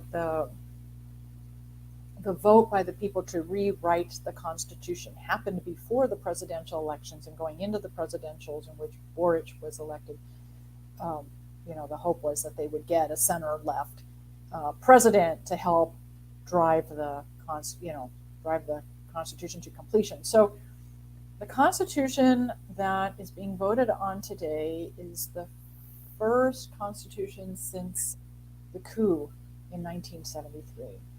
Wow. And that Constitution was written to basically codify neoliberal capitalism and the privatization of institutions and resources. And so that Constitution is still in place. A new one has been rewritten, and it's being voted on today. Today is a plebiscite, so it's either yes, we want the new Constitution as written, or no, we don't. It's a yes or no vote today, a plebiscite. And what's some of the things that stick out that might be a little bit different about this Constitution? Oh gosh, I am not the expert on this. Okay. So when I bring you back, we're going to go into it. I'd be happy to talk because we're first going to want to. We just first want to see if that it gets passed. Yeah. But it does. I think it's a strong chance. Women's rights. It does. Yeah. And student. I think it's a strong chance it gets passed, though. That's why I'm already optimistically speaking of it. A lot of us are optimistic. We hope that's. I mean, some of the stuff that I've heard, and that's why I got to say I heard because I don't know for a fact, is that a lot of it is more, Gipper said, indigenous rights. That's something that's going to be thrown in there. Women's rights are going to be thrown in there. There's going to be more stuff as far as pushing for more sovereignty as far as, the nation. And natural resources, more stuff that's going to be directed towards Chile itself, prioritizing, local interests over, over foreign companies coming in. And so it's going to, from what I understand, kind of level the playing field more instead of just having big companies come in from the West and throw a lot of money and weight around. It's going to raise up those local businesses and to be able to give them more of an opportunity to work with the government and contracts. And social democratic type. Yeah. And so, definitely more of a social democracy, which before I became, I guess I consider myself more apolitical at this point. I would have been more of a democratic socialist, believing more of capitalism to a degree, but having a very, very strong safety net. Yeah. And so, and my thing is, and so I like to put this disclaimer out there because I know some people, the new thing is, everybody has to be a socialist or a communist. I just think if we understand there's different levels to all of this stuff, even within capitalism, and capitalism is something that's always kind of been around. It's laissez-faire capitalism. It's predator capitalism that we're all mostly living under. Neoliberalism capitalism is where you basically take away the rules and like I use the boxing reference, where you got a heavyweight fighting a featherweight. And that's what you have with an Amazon going against a mom and pop store. And so let's get it back to mom and pop store versus mom and pop store competition, and let the big heavyweights, the Amazons and the Walmarts, let them duel it out with each other and start giving more room for the smaller and mid-sized corporation businesses to be able to have autonomy and have some sway on their own. But also I would add what capitalism with greater state management, like the return to public education, well-funded. Yes. Well-funded public infrastructure, including education, like broadband Wi-Fi. Yeah, because the higher you get up, the more that you owe a debt to the society. That was the way my understanding. And as if that was going on, then it can fuel for more regular average people to be able to get into business and then start their own businesses. Full participation. Exactly.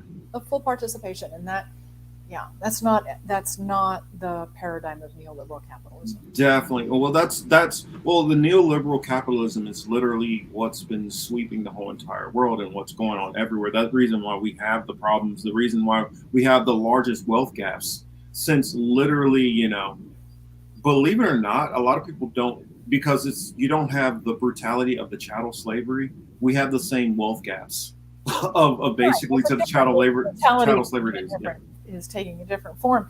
You know, while it is the 4th of September, we've mentioned Chile. This Constitution that's being voted on today is to, get get rid of the one written after the coup in '73. And Chile was, for the Chicago boys, for neoliberal capitalism. Chile was the experiment. Mm-hmm. Was the very first where this was imposed, and it was written in the Constitution that the natural resources would be privatized, that public infrastructure and institutions were to be privatized. It was the experiment, and it's been a disastrous failure. Yeah. And it was put into place by what? By a military coup. Well, and that's the thing. Most of this stuff, I mean, and you factor in, and it's kind of interesting. You have the same kind of the same things that are going on, and just at different times in different countries. So either you have refugee crises, which are going on, whether it's through violence, whether it's going on through the different climate issues that are going on, and it's all going back into neoliberal capitalism and colonialism.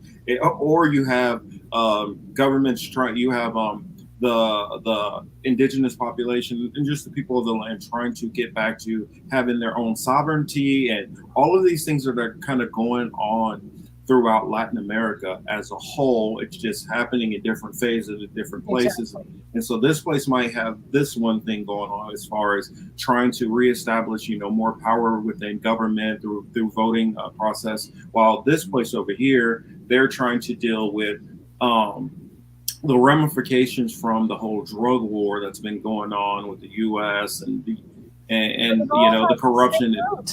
Exactly, they're all having the same thing. It's just taking it apart in different ways. That leads me. Taking it apart. Yes, they are taking it apart. That leads and that me is what to Ted Cruz is upset about.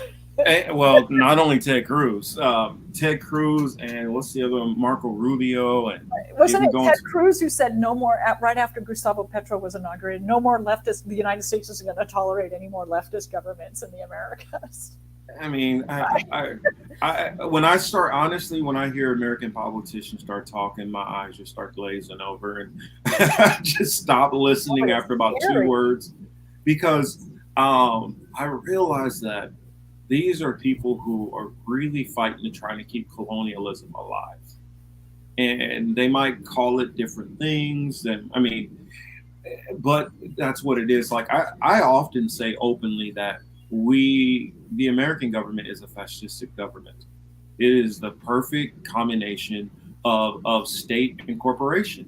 The only difference between us and what Mussolini had in Italy, in the 40s, was he literally was like, okay, Ferrari, you're the head of transportation. I mean, that's the only difference, Now, through K Street and all that, our politicians are basically bought out and sold to do literally the will of it. I mean, remember some years back when some of their bills, they were forgetting to recopy them over, and they were still showing the ALEC, on the bottom of the bills, which, for those who don't know what ALEC is like an organization of all these top corporations, whether it's Walmart, McDonald's, Coke, all these different ones, where they send all their lawyers together to write the legislation for a lot of our politicians. So that's how a lot of our stuff gets written, through K Street. And so that's it's just it's just masked differently. Exactly, it's the same thing. It's like my Chinese friends years ago said, Teri, the United States is the best disguised dictatorship in the history of the West. Yes, it is. So is the costuming, and I think with the prior president, I didn't vote for him. A lot of people did, and that was absolutely their right to, and I don't think they should be condemned the way they were the other night with the current president's speech. But his presidency I like to say, it's that image from the Wizard of Oz, where Toto Mhm. pulls back the curtain. Yeah. And here's the wizard, right? That prior president did that. And I Hmm. would also argue it was JFK was on the path to doing that as well. He stumbled Yeah. into the same rabbit hole. Got Oh yeah, he he stumbled stumbled into a rabbit hole, and that's. the same one. I'll just go on ahead and say this, and this is just my opinion. This is not my guess. I'm not speaking for my guest here. I honestly believe the rabbit holes that he stumbled in is what got him killed and got his brother killed also. Mm-hmm. And I would even go as far as to say MLK, because he wouldn't step into some of these rabbit holes, got killed because of that. He also called out, the Beyond Vietnam speech. Once he started talking about the military-industrial complex and who's getting drafted and how it's, there'll never be any economic opportunity for the out. Once he Well, started talking about all of that, right, he connected the dots in front of the whole U.S. population, in front of the world. a lot of people, like I tell people, I'm like, I ask people, do you guys know which speech he gave right before he was killed? He gave the mountaintop speech. Yeah. And the mountaintop speech, he started mentioning certain areas of the Middle East. And when you start talking about that, it's a lot of oil, it's a lot of different things going on. That led to it, and like the whole thing, because Kennedy was like one of my big things that I was always fascinated, the Kennedy assassination, and so I've done a lot of research on that, which I'm gonna have to give you my thoughts and ask you some questions on that off camera, or I'll save it for a Rockfin exclusive. Okay. We are on YouTube. I don't want to get us in too much trouble, but You're talking about speeches.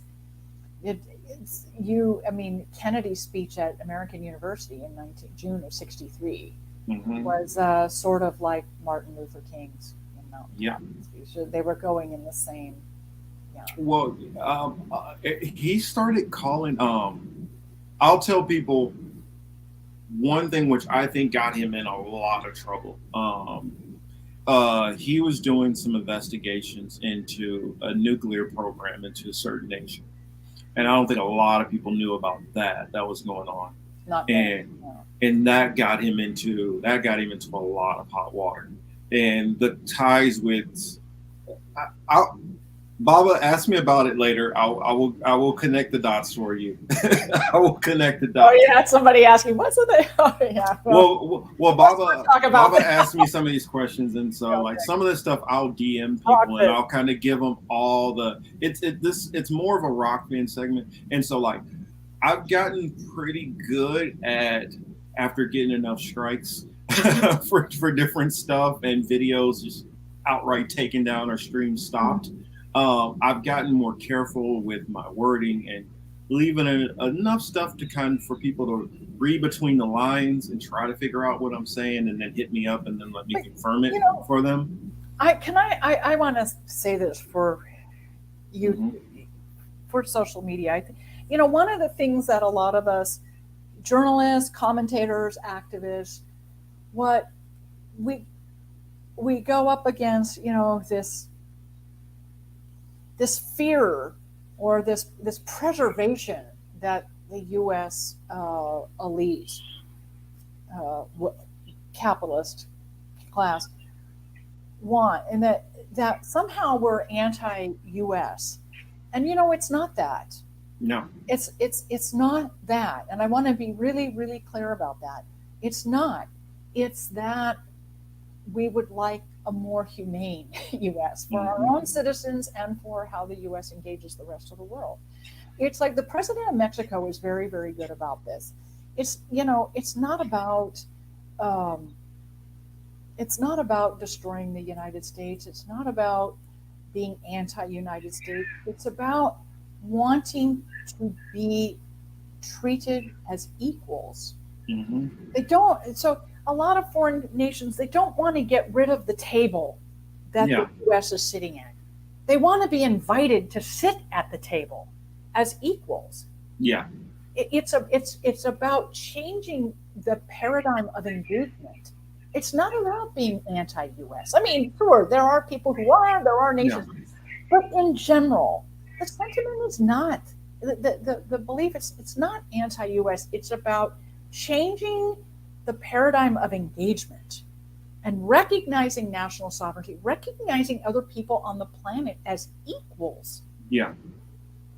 as sovereign people, nations, and equals. It's an engagement of sovereignty and equality. So it's a matter of, getting the United States to evolve. Yeah. You know. See, but and that's where Trying to do that, and that's where I was for a long time until I got to the point I realized that after doing some research, I was naive in my optimism because once I started like you mentioned the cabal, I will use that term. We'll stick with the cabal for now. Yeah.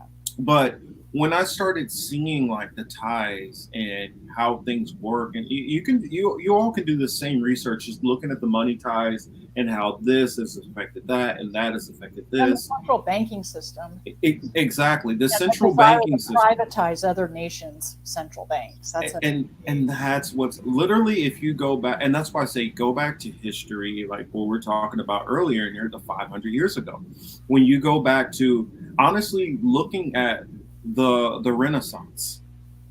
What does Renaissance mean, people? Rebirth. What is it rebirthing? It's rebirthing a new sense and a new identity to come back, and it's challenging something. It's trying to overthrow what was there to reestablish a new order. And that was like the first New World Order, where it started pushing to reestablish something. You had the European powers deciding that they well, it was wanted the to have a Holy single. Roman Empire. Yeah, it was the expansion Yeah. of the Roman Empire and trying to revise it and bring it back together. And that's the reason why we talk about there were three Roman empires. This was a renewing of that Roman Empire. And now that there were new areas across the map that hadn't been conquered yet, they had to be brought up under the guise of the Roman Empire. Now, granted, it's fell apart, and now you have UK, Germany, France, England, Denmark, all the Turkey, all these different areas. All of these areas were the Roman Empire, and what you have when you have this hegemony that's coming from the Western powers are the Roman Empire. It's just not called that anymore. Right. It's Western Christianity, but the Hmm. empire had a west and an east. Yes, And who's the east today? Russia. Yeah. Hmm. They're Orthodox. That's the And split. That's the split in the church. I tell people we're still fighting this. That's what's still going on. You're still having that battle of the East and the West still going on through every conflict that we see. Like we talked about it. Well, I talked about it on my show last night. Vietnam was literally the West and the East fighting still. They do this in every single one of this is what's going on with Ukraine. All of these things are the same. No, it's the It, same it's fight, it's the same fight. and it's the same fight that like when we opened the program, the fall Mhm. of the Caliphate Granada. Mhm. That ultimately is when Columbus was financed by the Spanish crown Isabella and Ferdinand. Yep. and set sail to the New World. And so, who gets to control the resources, specifically the gold? And who's Mhm. controlling the gold now? Who's stealing the gold now? Yep. From Afghanistan, from Venezuela. Who's It's the same thing that's going on, It's the same. Yeah. and it just change. The only thing that changes is which resource, because gold always stays, a highly valued resource. But even in these time periods, it was okay. Bananas were a high value thing. And that's when you had the banana wars. That's where it leads to Banana Republic. Right. And you had the same thing with salt because that was early preservation before they had refrigerators. And it's always something. It's gold and this, gold and that. It was a time when it was silver was a big thing. And so you had the gold rush and the silver rush, which you had out of California and going into northern Mexico. Or at that time, all of it technically was Mexico, but part of it was just called the country of California, which was a province of Spain. But that's getting into a lot more, wars and Alta histories. California. Exactly, exactly. And I try to tell people all of this stuff. And Baba says elites are anti-USA. Actually, they're not. Their USA is their brute. It's their military, Yeah. and it's how they run all their multinational corporations out of Europe. Because America's just a corporation, honestly, an authoritarian corporation. But when we're speaking back to the Can I ball, just say something as I listen to you talk? yes, Really, really, just mm-hmm. to share with Sure, the US audience, it is so important to listen to people like you who have served in the U.S. military. mm-hmm. Because you people know more than anyone how it all works. Yep. And yeah, it's just so important. I've got to see it. I did a little bit. I did a poll, and it's kind of funny. Like when I started doing certain coverage, all of a sudden, like my Twitter tweets, they don't get out nearly as much. And so I'll do a poll, and I used to have like some polls where I would get like 4,000, 5,000 people who would vote in them. Now I get like 20 at most. And suppressed, or what do you think that's about? Oh, most definitely, most definitely. Yeah. It has to take for like somebody else to tweet me out, and then people are, oh crap, I didn't realize he tweeted that. And now lately I have been kind of off just because I'm like my tweets don't go anywhere and nobody sees them anyway, so no point. And so only when I what is it called? Periscope, when I put my episodes to Periscope. So this one is going live on Twitter right now also. Oh, okay. Well, we're live on Twitter and we're live on Rockfin, in which Rockfin has been growing. So even if I get like a small amount of views on here, I'm still getting a decent amount of views on Rockfin. And then a lot of times I will share this through my Facebook also. Oh, okay. So it's multiple different platforms where we're getting out. And I just realized recently that somebody on Reddit has been like, some of my episodes, they take them and they upload them also. So oh wow, that's nice. So I mean, I appreciate them for doing that, helping getting the word out in these conversations. And what I noticed, like the more and more I looked into it, is there's been a group of people who have been running things behind the scenes, and what they would do is because a lot of people just focus on kings and kingdoms. They never focus on the money behind it. And I don't know. I don't know if you're a fan of this or not, but I'm a Game of Thrones fan. If you, I have to say, I am one of those people who has not watched. I watched one episode, and you know why I watched one episode? Because of Sean Bean. So. Oh, Sean Bean's one. He was. Yeah. I'm a big Sean Bean fan. I am too. Yeah. So and I can go through all my different movies that I. It's terrible for me to say. I'm sorry, though. Hey, I mean, shout out to Sean Bean. I want to say when I first became a fan of him was probably I think it was what, Ronin, him and De Niro. Yeah. And so but we have to talk movies too sometimes. But loved him in Lord of the Rings. Oh, that's right, that too. But Ronin was before Lord of the Rings. Yeah, but and a number of other things. But where he what I was gonna say about Game of Thrones is, because I like sci-fi too, and I've always liked so I watch all the Vikings and all that stuff like that. Anything that goes into old history, and I test that along with my knowledge of history and how accurate some of it is, and some of it's just entertaining. Some of it is actually throwing real history in there. Like for instance, Last Kingdom, I watched it. There is I can't remember his name right now, but of Edinburgh. There's that story is kind of twisted, but it's the actual one, and like Ragnar Vikings. Well, anyway, back to not Lord of the Rings, but back to Game of Thrones. What you find out between all these different kingdoms, and I mean, this is a tiny spoiler alert, but not really a spoiler alert if you understand how things work in general. The people who are behind everything and make everything go or not go is the Iron Bank. If The If capital. your kingdom wants to stay afloat and you want to borrow money to keep your kingdom going and to stay in power, or to try against the kingdom to overthrow that king, you need the Iron Bank.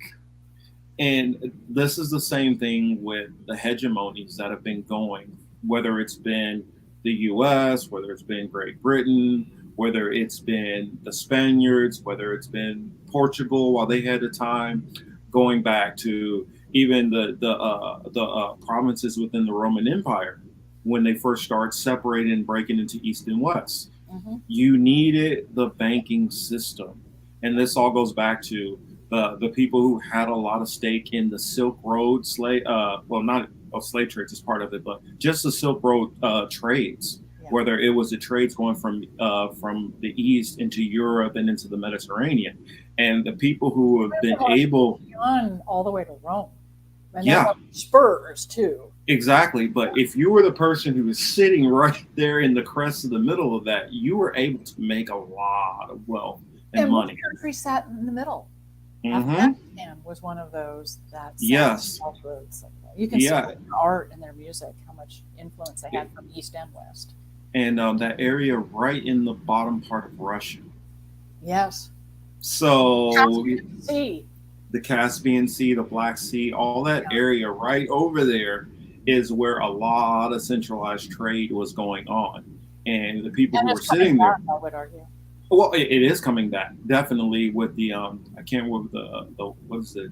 I'm drawing a blank, but China is literally working on revising With it, that right now. say like the five C's, Hmm. five C's program plan, five C's plan, and this is Eurasia, but I think principally Russian, but I don't know enough about this.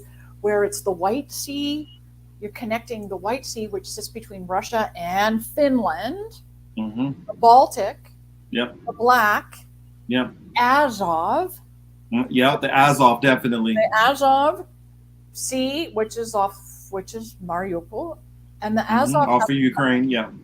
the Azov has a canal that goes into the Caspian Sea. Yep. And who's on the Caspian Sea? Russia, Turkmenistan, Hmm. Uzbekistan, Iran, Azerbaijan. That's five. Yep. I think, yeah. And people don't realize the whole tie to all of this stuff has all been tying back But all the way throughout the ages. we keep coming back to the East-West theme. And that's what I keep trying to establish. Even if you look at our government, I just got to call it out. If you look at even the people who run a lot of our government, you look at where their descendancy goes back to. Yeah. Germany, Germany, Russia, Ukraine, a lot of those areas right in that region, or Germanic, that whole little right on the border of East and West. So it makes sense why the people in our government would care so much about Ukraine and Georgia and all those countries like that, when they might not care about the huge, about the different refugee crises that might be going on in Nicaragua, or they might not care about what's going on in Yemen. I would say Nicaragua doesn't have a refugee crisis. There's very few people migrating from Nicaragua. But a big Central American migration from Guatemala, Salvador, and Honduras, and maybe less now. Oh, sorry. Thank you for the correction. Yeah, Nicaragua, people don't. There's no reason to flee Nicaragua. They have access to healthcare, education, good public infrastructure. It's a peaceful country. They have economic stability. They have peace. So, but we do see. Well, I know it wasn't peaceful for a long time though. Northern Triangle for sure. And I might be working on outdated information. Still thinking. Yes, I would say yes. And no offense to you, but yeah. No, you could go to Nicaragua someday and see how fabulous it is. And people, and when you're dealing with Latin America, we're talking about covering a lot of area, a lot of different politics, a lot of different people. So it's easy to get different countries, what's going on in this country, stuff with what's going on in that country at the time. But yeah, when I look at all this, and think about it, every nation which does not have. It's not tied in with the IMF or some kind of federal banking system. For some reason, the West has a problem with those nations, and it doesn't matter who it is. You look throughout the global South, and that's what you see. Yeah, whose book is it? Greece. Who am I thinking of? The former finance minister of Greece. What's it? Giannis. Oh my God, I'm really sorry, but that was like the first country that fell due to IMF imposed austerity. Oh, are you talking about? Oh, I remember. What was it? The whole thing that goes back to pigs. They called it pigs. That's just a horrible name. But what was it? That's a classic study. You know, his work on that. It's a tome. His book on how, yeah. It was like Portugal, somewhere, Greece, and man, I'm drawing a blank on it right now. But I remember it was all these different nations, which were all fell like around the same time. Yeah. And then they blamed it on because they have a very heavy social safety net and they bankrupted their nations because they're taking care of the people. So we need to go back to neoliberal austerity. It all. Yeah, and privatization. And it's so corrupt how all this goes on. And like I say often, or I don't know where I got the statement from, but a lot of people talk about the crabs in the bucket, kind of scenario. And nobody ever talks about how the crabs got into the bucket. Right. And when you go back 500 years ago to the colonialism, and then just all the different controls of these different systems and these different nations and the coups and these countries, economies, and the people who owned and ran them built their wealth on free labor. Yep. That's how the whole West was built. That's how, we started our conversation, with that, and that the East-West thing is still very much playing out. I mean, we're supposed to be talking about Latin America, but we did touch on Russia, and Russia to me is it's all connected. It is, and Russia is super fascinating to me because they are both, right? They are West and they are the East. They are Asian and they are European. Mm-hmm. So they, know both.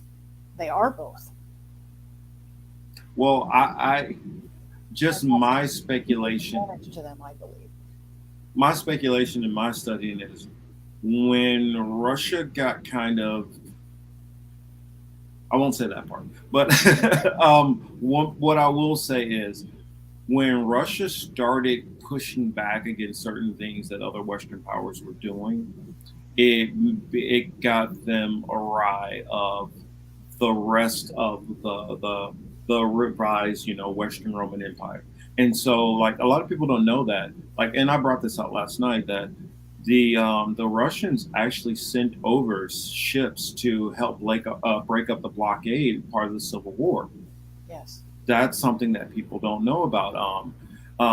Another thing is Russia also the whole thing with the Romanovs, when the Romanovs were assassinated, and that all plays into this also. Yeah.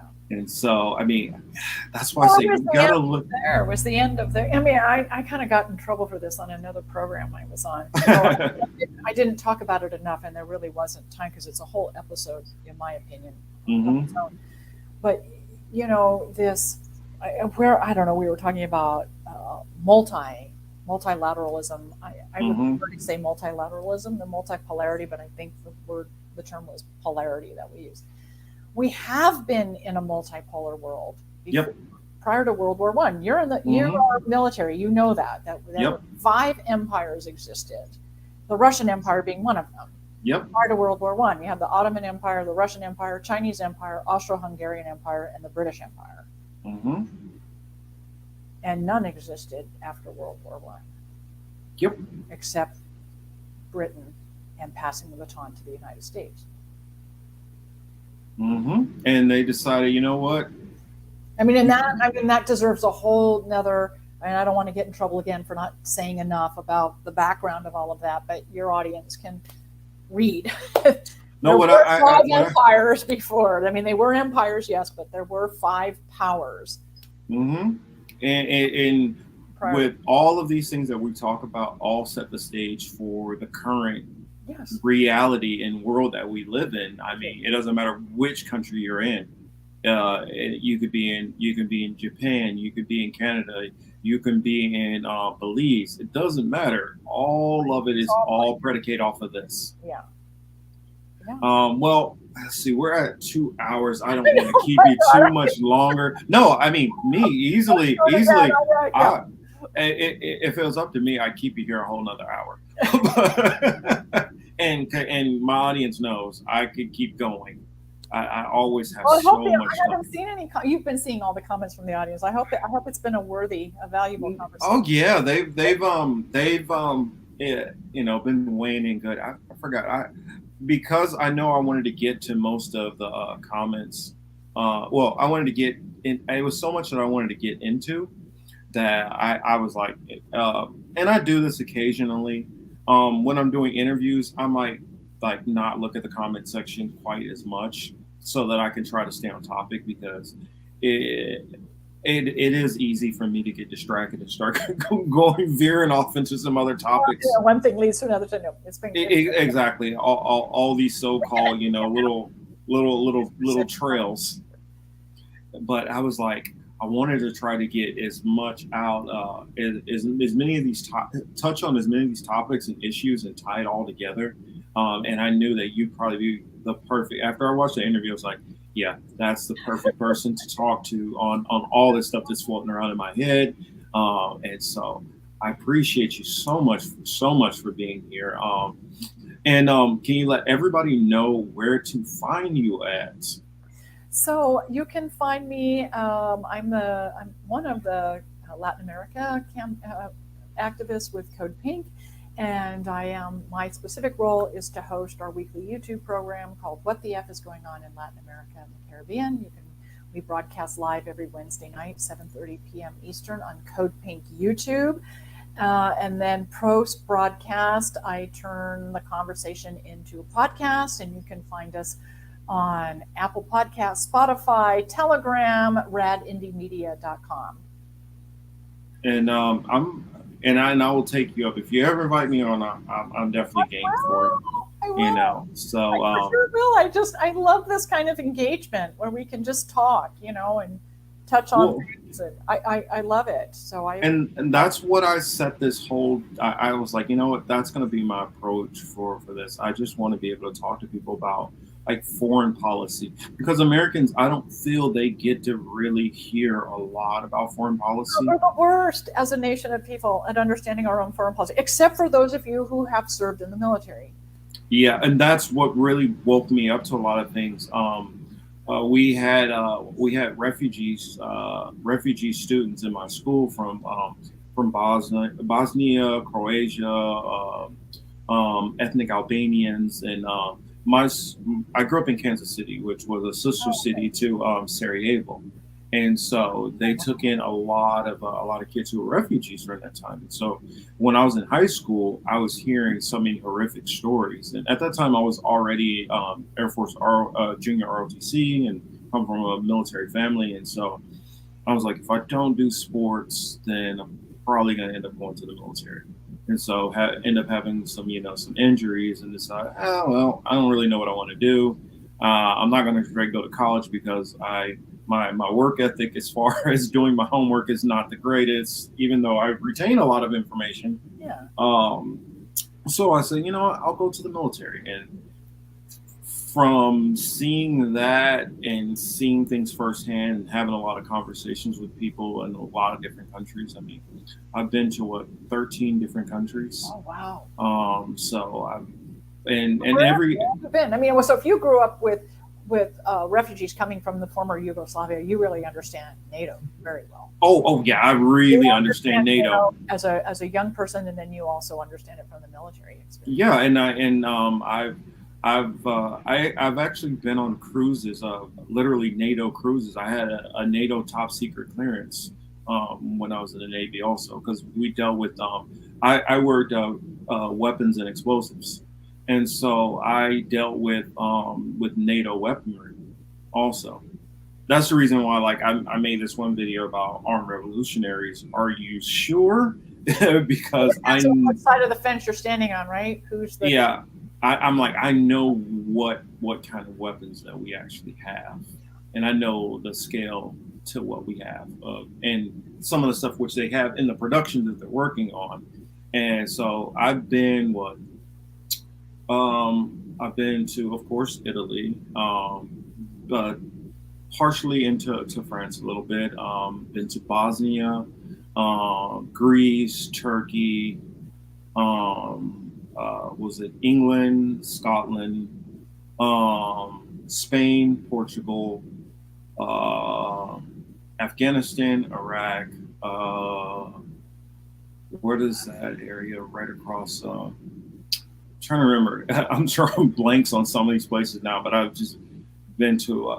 The only places I really haven't touched into, I haven't went like as far as Russia, or I haven't went as far. I haven't went into Asia at all, Yeah. and so I hit a lot of those different areas like that. So, with this NATO thing, just for, I'm sure you know this, but for your audience, hmm this is, Colombia is a NATO global partner. Now, I don't know hmm how many U.S. citizens understand that. Oh yeah, that's right. I did some drug ops in South America too. Exactly. North Atlantic Treaty Organization, I didn't realize included the countries with a Caribbean coastline, but nowadays Yep. it does. And next door to Colombia is Venezuela, which is a very strong ally with Russia. And so it's going to be really interesting to see um, this renewed relationship between Venezuela and Colombia. It happened immediately as soon as Petro was, inaugurated.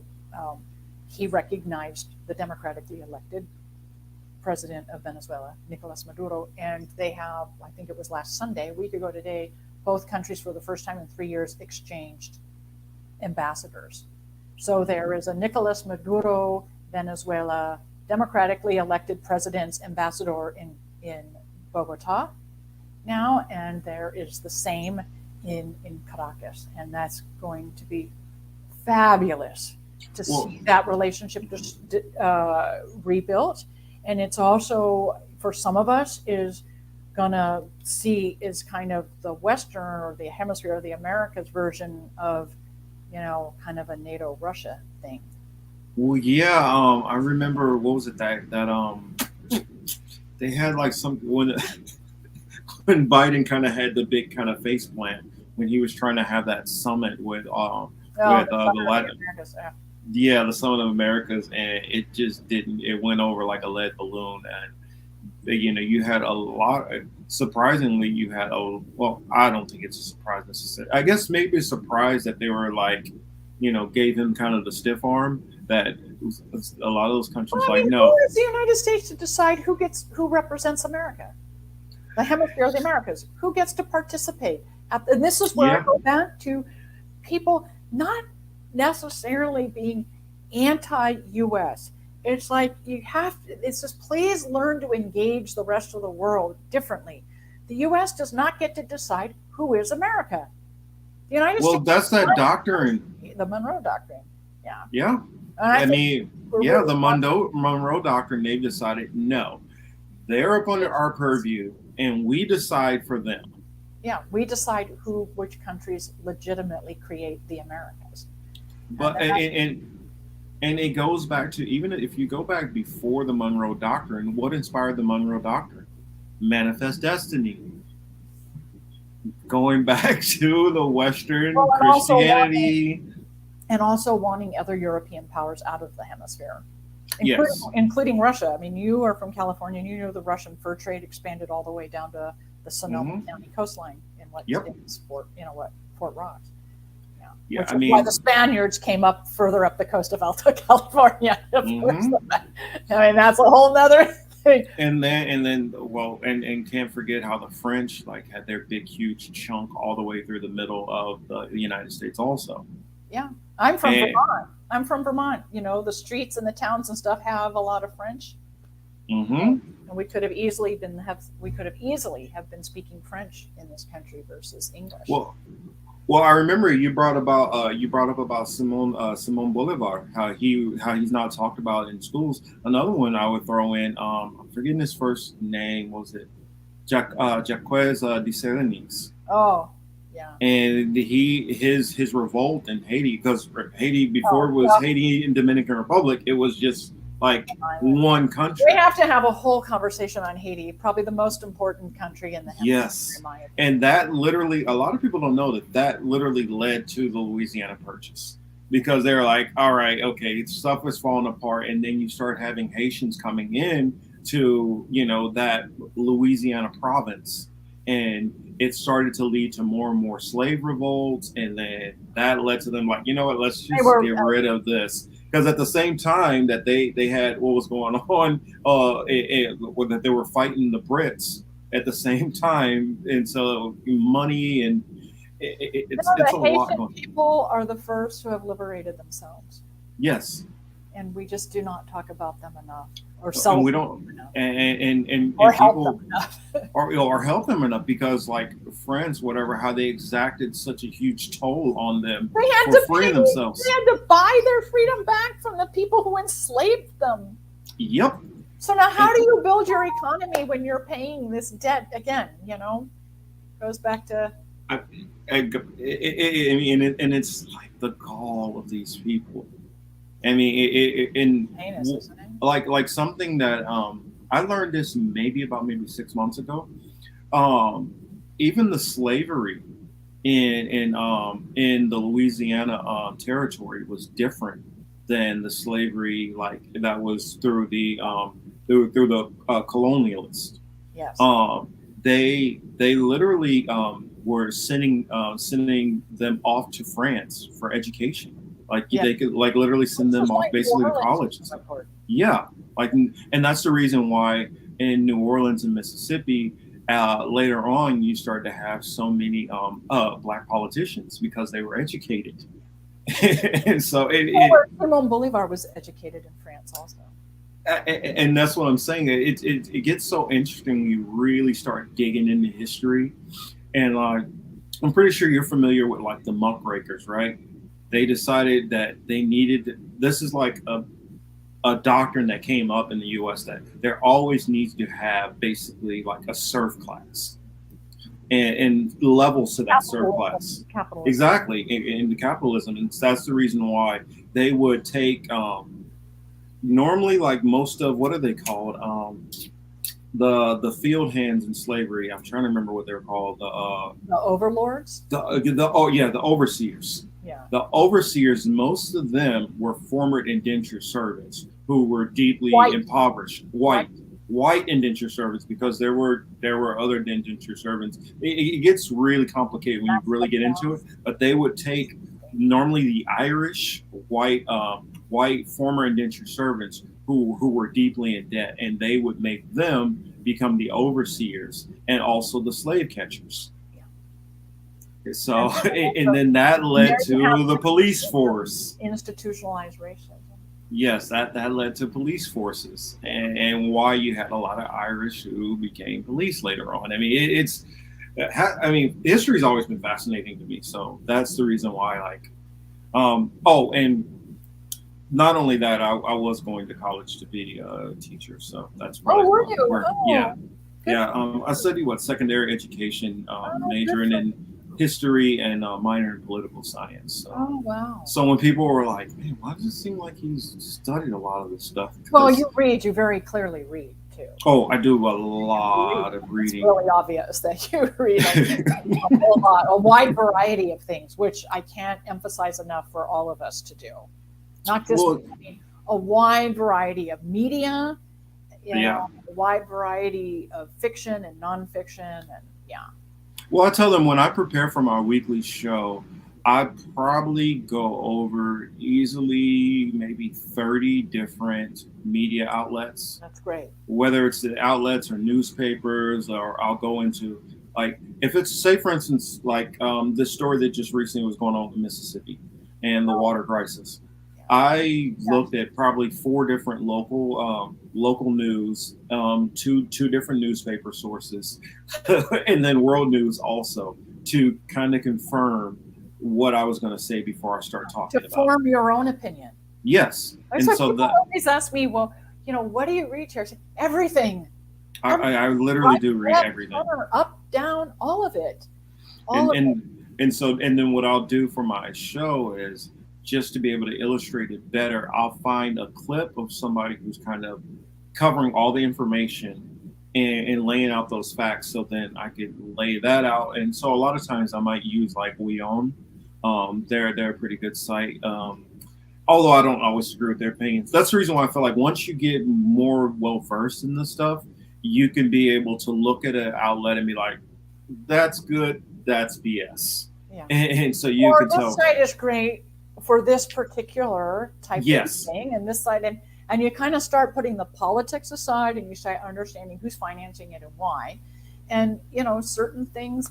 I mean, look, in our own country, for me personally, the one demographic of people who really clearly understand U.S. foreign policy right now in this moment, former military and the libertarians. I don't care for the libertarians' domestic policy. I don't. Yes, their domestic policy is horrible, but for me, they understand foreign policy. They really do. Yeah. Yeah. And I think it's because they're on the different political side of the aisle than me, but they get it. Yeah. Yeah. And I can go into breaking apart. That's the reason why I consider myself non-political at this point.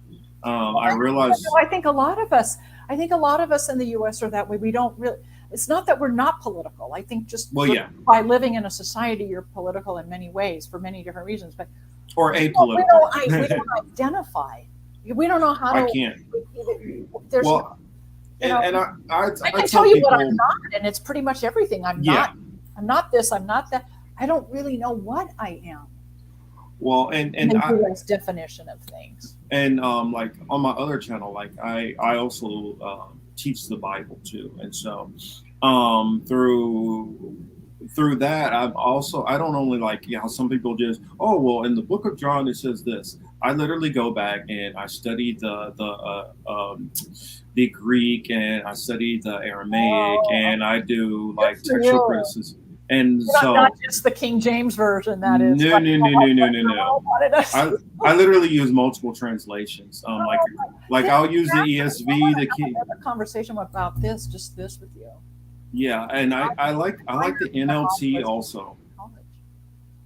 And so so I feel like what's the problem with Christianity? One of the biggest problems is there's no studying of history.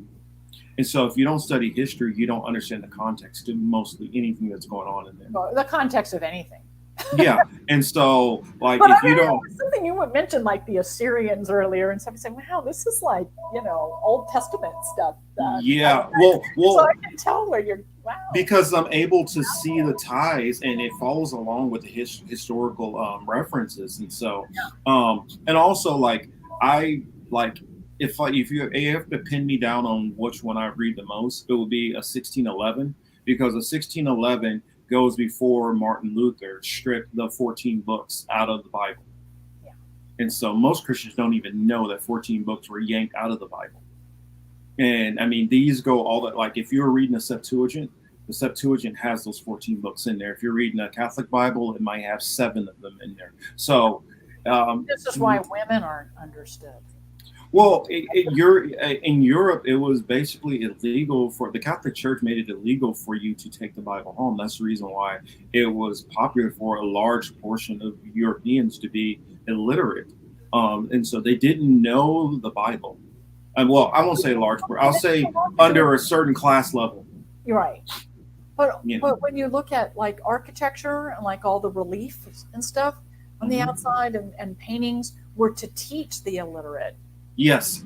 Right. A lot of the architectural design was. And then that's when you had like people like Henry VIII who came in and started destroying a lot of that stuff. And that's when you go into like that's and not another. Just to get divorced. He was against the church for a lot of reasons. Well, and then you go into even the Russian Orthodox Church, and you look into the iconoclasm, and you see a different version of the icons than what you would see in say the Sistine Chapel.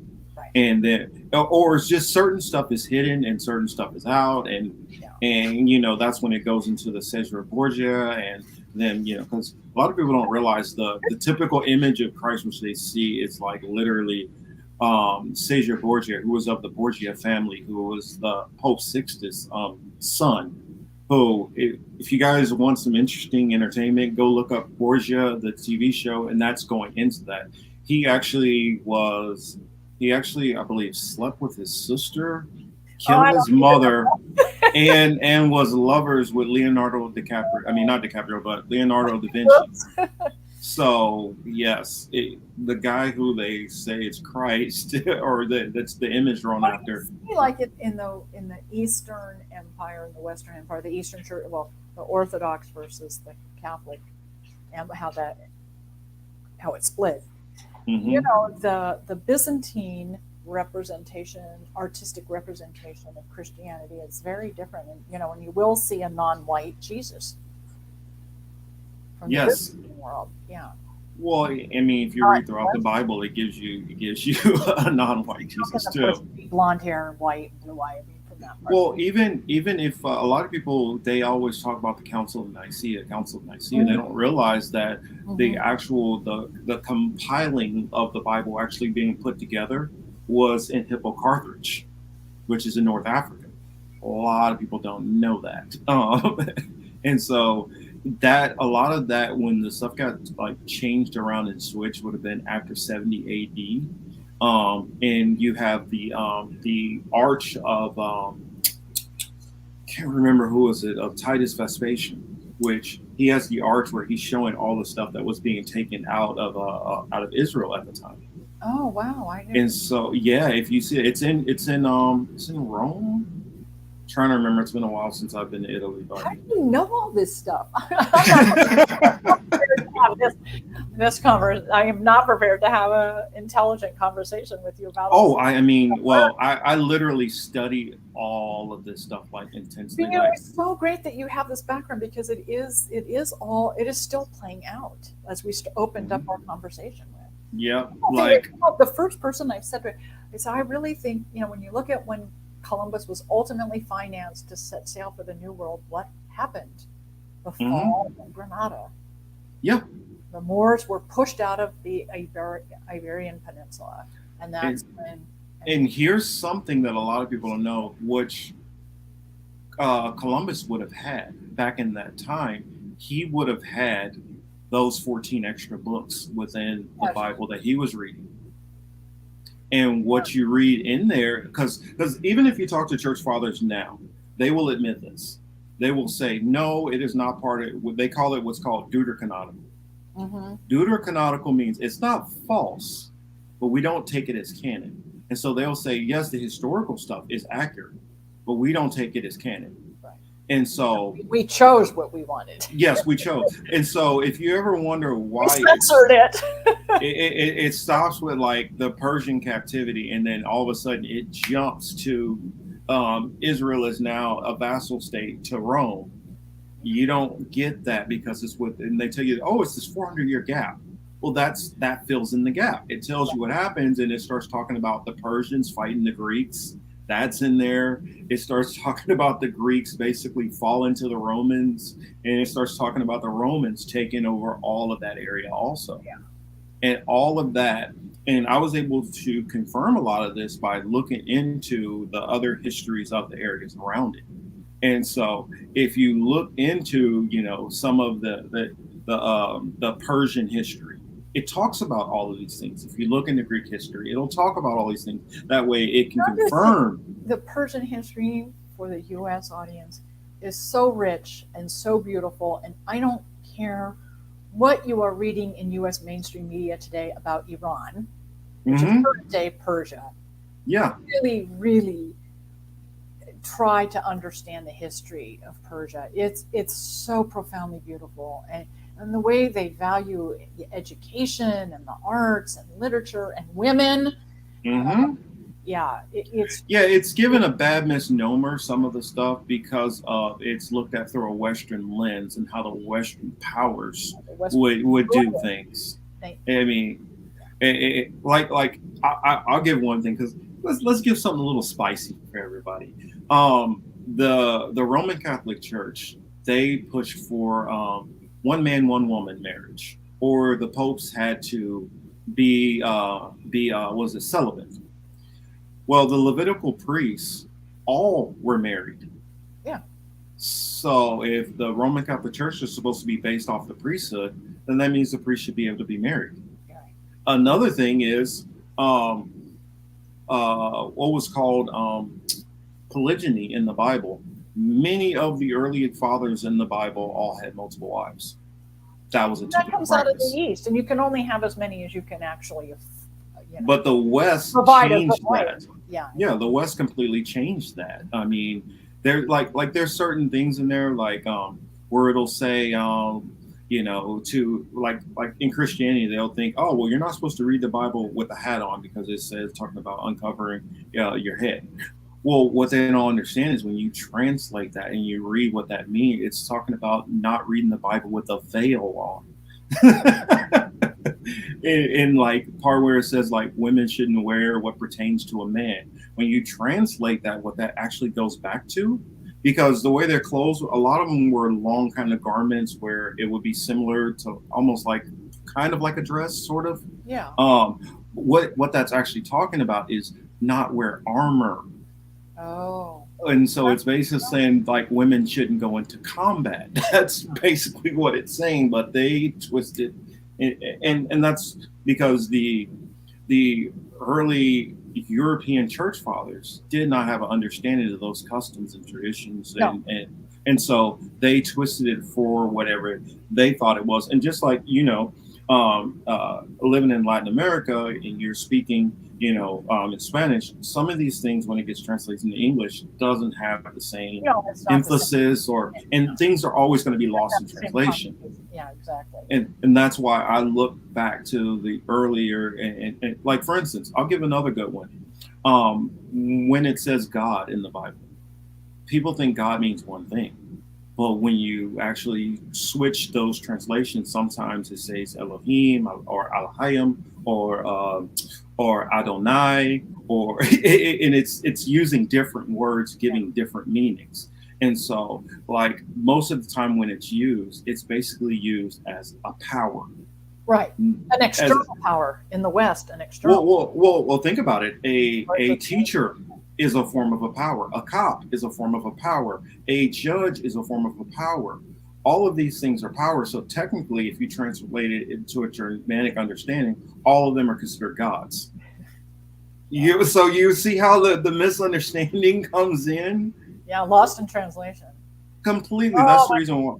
That's what I'm saying. There's when you really start digging into, you're like, wow. Now I realize when I was growing up in the church why I was asking these questions and they never can give me answers that made any sense. Because they didn't understand it. Or you got your wrist slapped. Well, what I would get is a lot of, God is ineffable. And the Bible is ineffable. And he's a God, you just can't figure him out. And it's just meant that way. And some things you're just not going to understand. And it's like, no, I just think you don't know what you're talking about. And that's basically what it is, that they go to seminary school and they're taught certain things and they don't really know what they're teaching. Well, okay, so can we maybe close on this? Because sure. I am not like, I'm going to have to watch your program. I am not, I am not an intellectual equal to you by any sense of to have this conversation. No, don't say that. It's fascinating, and I'm so happy you read, these different volumes. The different eras. I mean, because a lot of people don't even know those other books, those other Bibles exist. Oh, yeah. For me, just to kind of bring this back to Latin America, mm-hmm. a lot of I was raised in the Roman Catholic Church, and during the Liberation mm-hmm. theology era, which had a big influence on my activism, and specifically my activism in Latin America. And that was when the Vatican sent all the rebellious priests to Latin America, all the Marxists. They were all, Marxists. Mm-hmm.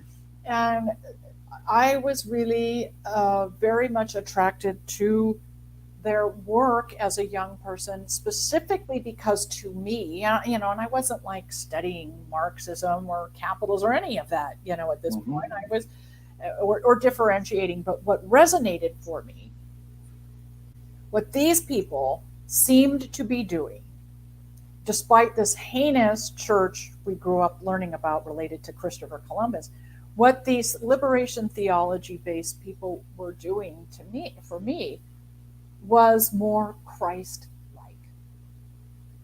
And lo and behold, the majority of them were Marxists. So that's what I started, and so once I started, being exposed to different political theory and studying different, it was like, oh no, when you look at what, who was Jesus really? Well, he was a radical. Yeah. He wasn't necessarily looking to create a new religion. He was looking to reform his own religion. Yeah. And so for me, a lot of my activism has that liberation theology root to it. That really, it was very compelling to me at a young age. Well, I would say, I'm still working on this. So shout out to Lainey Peterson out there. We are setting up, going to do a show where we're going to have people who come from a faith perspective and how it connects to their political activism and how it drives them and stuff. And so I'm trying to get a couple of different people from like different faiths, and we can all kind of go into it. But if I had to say the connections that I see the most that tie into politics is the overall treatment and compassion for it's like, be careful how you judge others so you can be judged the same way. A big emphasis on how you treat the poor, how you treat the sick, how you treat the widow. That's a big thing also, according to the ministry. And so a lot of those things are how you treat the most downtrodden of people. Aspect. And that part is what he was trying to emphasize, because it's like the Old Testament, they were focused on everything by the letter of the law and not having compassion. And so it might be, you might have like a gambling debt that you have a problem with gambling, but yet this person over here, they didn't pay back this, and now you want to go stone them. And you're like, wait a minute, think about how you're judging them, because if it comes back around to you, and so that's more one big jubilee. Doesn't the Bible talk about jubilee? The Bible, that's another thing. That's like a commandment that for when people are owed a debt, that after a certain amount of time, the jubilee, to let that debt go. And so America calls himself a Christian nation, doesn't follow any of that. It also basically says that if you don't pay somebody at the end of the day, that's a form of slavery also. So that's another thing. The whole waiting a week to 2 weeks, and that's anti-biblical. So I mean, I could go on and on and on and on. But Yipper says the Bible seems like a long game of telephone. I would say it's the only. Yes and no. What it is if you go back to the older manuscripts, it's pretty clear what it's trying to say. I just believe once it got into the Roman Catholic Church, they twisted it for what they wanted to be. I would say, think of the movie The Book of Eli. What was his goal in getting the Bible from Eli? It wasn't to do good with it at all. And that's, you were talking about the Roman Empire and the Catholic Church. Isn't it one thing I like to ponder? I guess, particularly being raised Catholic. I'm not a practicing Catholic. All praises. But, when you look at what Emperor Constantine did, and using Christianity to unite the empire. That's what it was, exactly. So you wonder how fast would the knowledge of Jesus have traveled from the Middle East to London had it not been for this decision, this political decision of Constantine? Well, and according to the, it would have, see, that's the thing. They, I don't know. It's just like it was just something just wrong in these people's spirit from the beginning. And whether they used the Bible or whether they stayed into paganism, which they ended up turning the Bible into a lot of paganism. For instance, they overlap like Christmas. Well, what they did is they took their own customs and then pretended that they were biblical. Yeah. like Christmas. If you look up like what it's talking about around his birth, there's no way that that would be in the winter.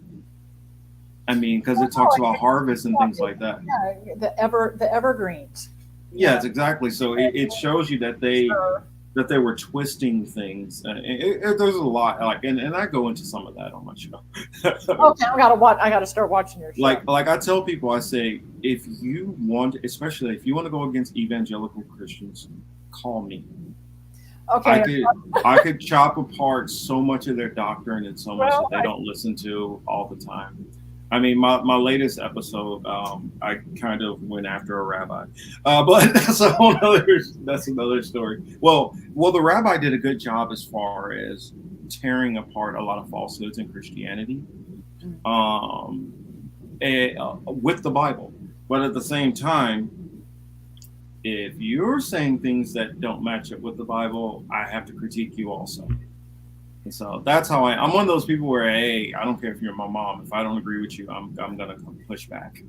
Yeah, I still love you, but I'm gonna push back. no, I'm just not that. I'm not that literate about it. But I'm happy to share that a lot of my activism does come out of the liberation theology era of the Catholic. But what you are an expert on, though, that helps tie in parts. Like I might have a puzzle here, here, then I get that extra piece might be the central piece. I need to lock these two things together. And so that's the reason why I love these conversations with various different guests. So maybe we'll talk to you about Latin America and some of the electoral things. I'm working on. He's, I think, Minister of Health in Ethiopia. Oh, wow. I'm planning, hopefully, to have him on this channel next week. Oh, and fabulous. So I got a bunch of questions for him. Oh. And so my goal, honestly, is to literally get somebody who really follows and understands the politics and day-to-day just customs and cultures and all the things that are going on in every corner of the world. So anybody from India, Pakistan, all of it will be on this channel. So that's what I do, these conversations. And I'll have Dr. Gugulethu out of South Africa back on again. Check my Rockfin also. I tell people to follow the Rockfin, the Political Matrix. Okay. If you follow the Political Matrix, you will get all the live streams that go on the Political Matrix and the What We've Been Thinking channel both go on to that same Rockfin channel. Oh, okay. Okay. And so that way it's easier to keep up. And let me double check where I'm at lately, because we've been growing really fast since we've been on there. We've been on, I think, maybe 3 months now. And we are at, let's see what the total is. I get excited because I've been doing this channel here is going on 3 years. The Political Matrix is about a little over 2 years, maybe 2.5 years. And then the Hebrew Apologetics has been going for about a year. And so all three of those combined at under 1,000 subscribers. So for 3 years, been going, and I'm at 857 followers now, in about 3 months on Rockfin. So wow, it's doing pretty good. Over to Rockfin too. Yes. Yeah, and DM me about that. Trying to get over to Rockfin. I got some people that I can reach out to and definitely try to bug them about getting you on. Fabulous. All right. I'll send all right. Well, I guess we can close on that note. It has definitely been my pleasure to have you on here. What a great way to spend my Sunday morning. Yes. And we met. I'm so happy we met. Yes, definitely. And I definitely want to have you back on here. I just figured out, because see, I work full time, so I don't get to do this as much as I like. So I normally have each of my shows, I do like once a week. Okay. And so Hebrew Apologetics, I move that around depending on my co-host, Jose, when I can get it with him. And then Chris, me and him, we do that every Saturday night. And if you ever want to join too on the Political Matrix, come on over there I'd on love Saturday to. nights if you're up late. Yes, you're definitely invited to come on. We talk I'd about a love lot of different stuff. We talked about Pakistan, the flooding that's going on in Pakistan, Mississippi, the water crisis. Talked about what was it? Biden and the F-16's comment, and talked about DeSantis and the Hill's horrible coverage and he because DeSantis said something to the effect of like the founding fathers were kind of trying to kind of like soften, like, I know some of them owned slaves, but they didn't really want to do it, and Oh, it was, that. yeah. Yeah. Oh, and I see Lizzie is in here. Hey, Liz. This is my lady. She's sitting in the next room. Oh, The Israelites do. No need to worry about the script. Not meant for Israel. Oh well, I'm not sure what comment is, but thanks, babe, for supporting me. Uh, but Yipper says it's crazy over there, Terry. You are warned, but you will do good. Yeah. My audience over there is very, very knowledgeable about a lot of things, and so they're always DMing me with information. what was And the message? It's crazy over there. It's crazy over on it, rocks. crazy, probably on the political matrix. Oh, okay. Oh, I'm warned. Oh, okay. And so I'm forewarned if I want to. Yeah, we talk about a little bit. Let Oh, me just give you like, I'll go into it real quick to just show you like some of my topics. Um, let's see. Zuckerberg on Rogan W and AI rapper. Um, Trump versus FBI, RBN reparations, self censorship, and more. And I guess let's see. We'll talk about like prepper stuff. it's crazy over there. Yeah, Brittany Griner, Pelosi, Alex Jones, origins of the Illuminati. No, okay. Yeah, talked about CERN and Joe Biden. So we talk about a wide range of stuff, water powered cars and all kind of stuff. And so we talk about actual stuff that's going on, and then we throw out our theories and everything also. So it's kind of, I set that page up to be kind of no holds barred, and I figured if I get in trouble on there, then I can take the strikes on that page and not get it on this one. But Yeah, that one is kind of taken off and been a little bit more popular than this page. But yeah, there's still good stuff on here, which I tell people, go back and check some of these old episodes, which I will be taking some periodically and then uploading them onto Rockfin, and I go back and do a little remastering and stuff. Because like I saw one about remember when Biden was like, Trump is the first racist president we ever had. Well, I did a video and uploaded like going through each president, like their different issues, ones who were slaveholders, ones who were horrible to the indigenous populations, ones who were towards the Asian immigrants, and just go on and on and on through all the presidents up. So it's like, are you sure Trump is the first racist one? no, but it's convenient to help to attempt to keep him from running for president again. Oh well, I honestly think that's what this thing is about with this whole raid stuff. Anyway. Yeah, I mean, and that's not a comment made whether you support him or not. This is how this is how it's done in other countries. This is what's happening with Christina Kirchner right now. I'm trying to think, who is that? Somebody else. These lawfare things. It's the same. It's the same scenario. Just keeping candidates out of the political field. Oh, with Castillo and Peru. Oh God! Well, we can have a whole nother. And then the judge, when they're searching Sergio Moro's place, and I'm like, that's the same thing which you see going all the way throughout Latin America too. The same kind of stuff, and it's like now our government has gotten to the point of illegitimacy that the stuff which they used to just do outside of the country, they're doing it here. The same thing. Policy has come home, as we say. Exactly. The chickens have come on to roost, like Jeremiah Wright said. And the same thing with the water stuff you mentioned. Yeah. They made it's illegal in certain places to collect rainwater. Right. So yeah, I guess we'll leave it there. I know we'll keep Okay. going there. I know Baba will tell me to keep talking, keep talking. They love to do that. Like normally when I get questions, they try to keep me going because they know it's easy to keep me going. But yes, yeah, for about 3 hours. But I thank you so much for Thank you. joining. What a great Sunday. Really Yes, wonderful. So happy to meet you and have this conversation, and I look forward to us doing it again. yes, and a shout out to anybody out there who is observing Day of Atonement, which starts tonight. So got to get myself ready for that. Get some food in my belly.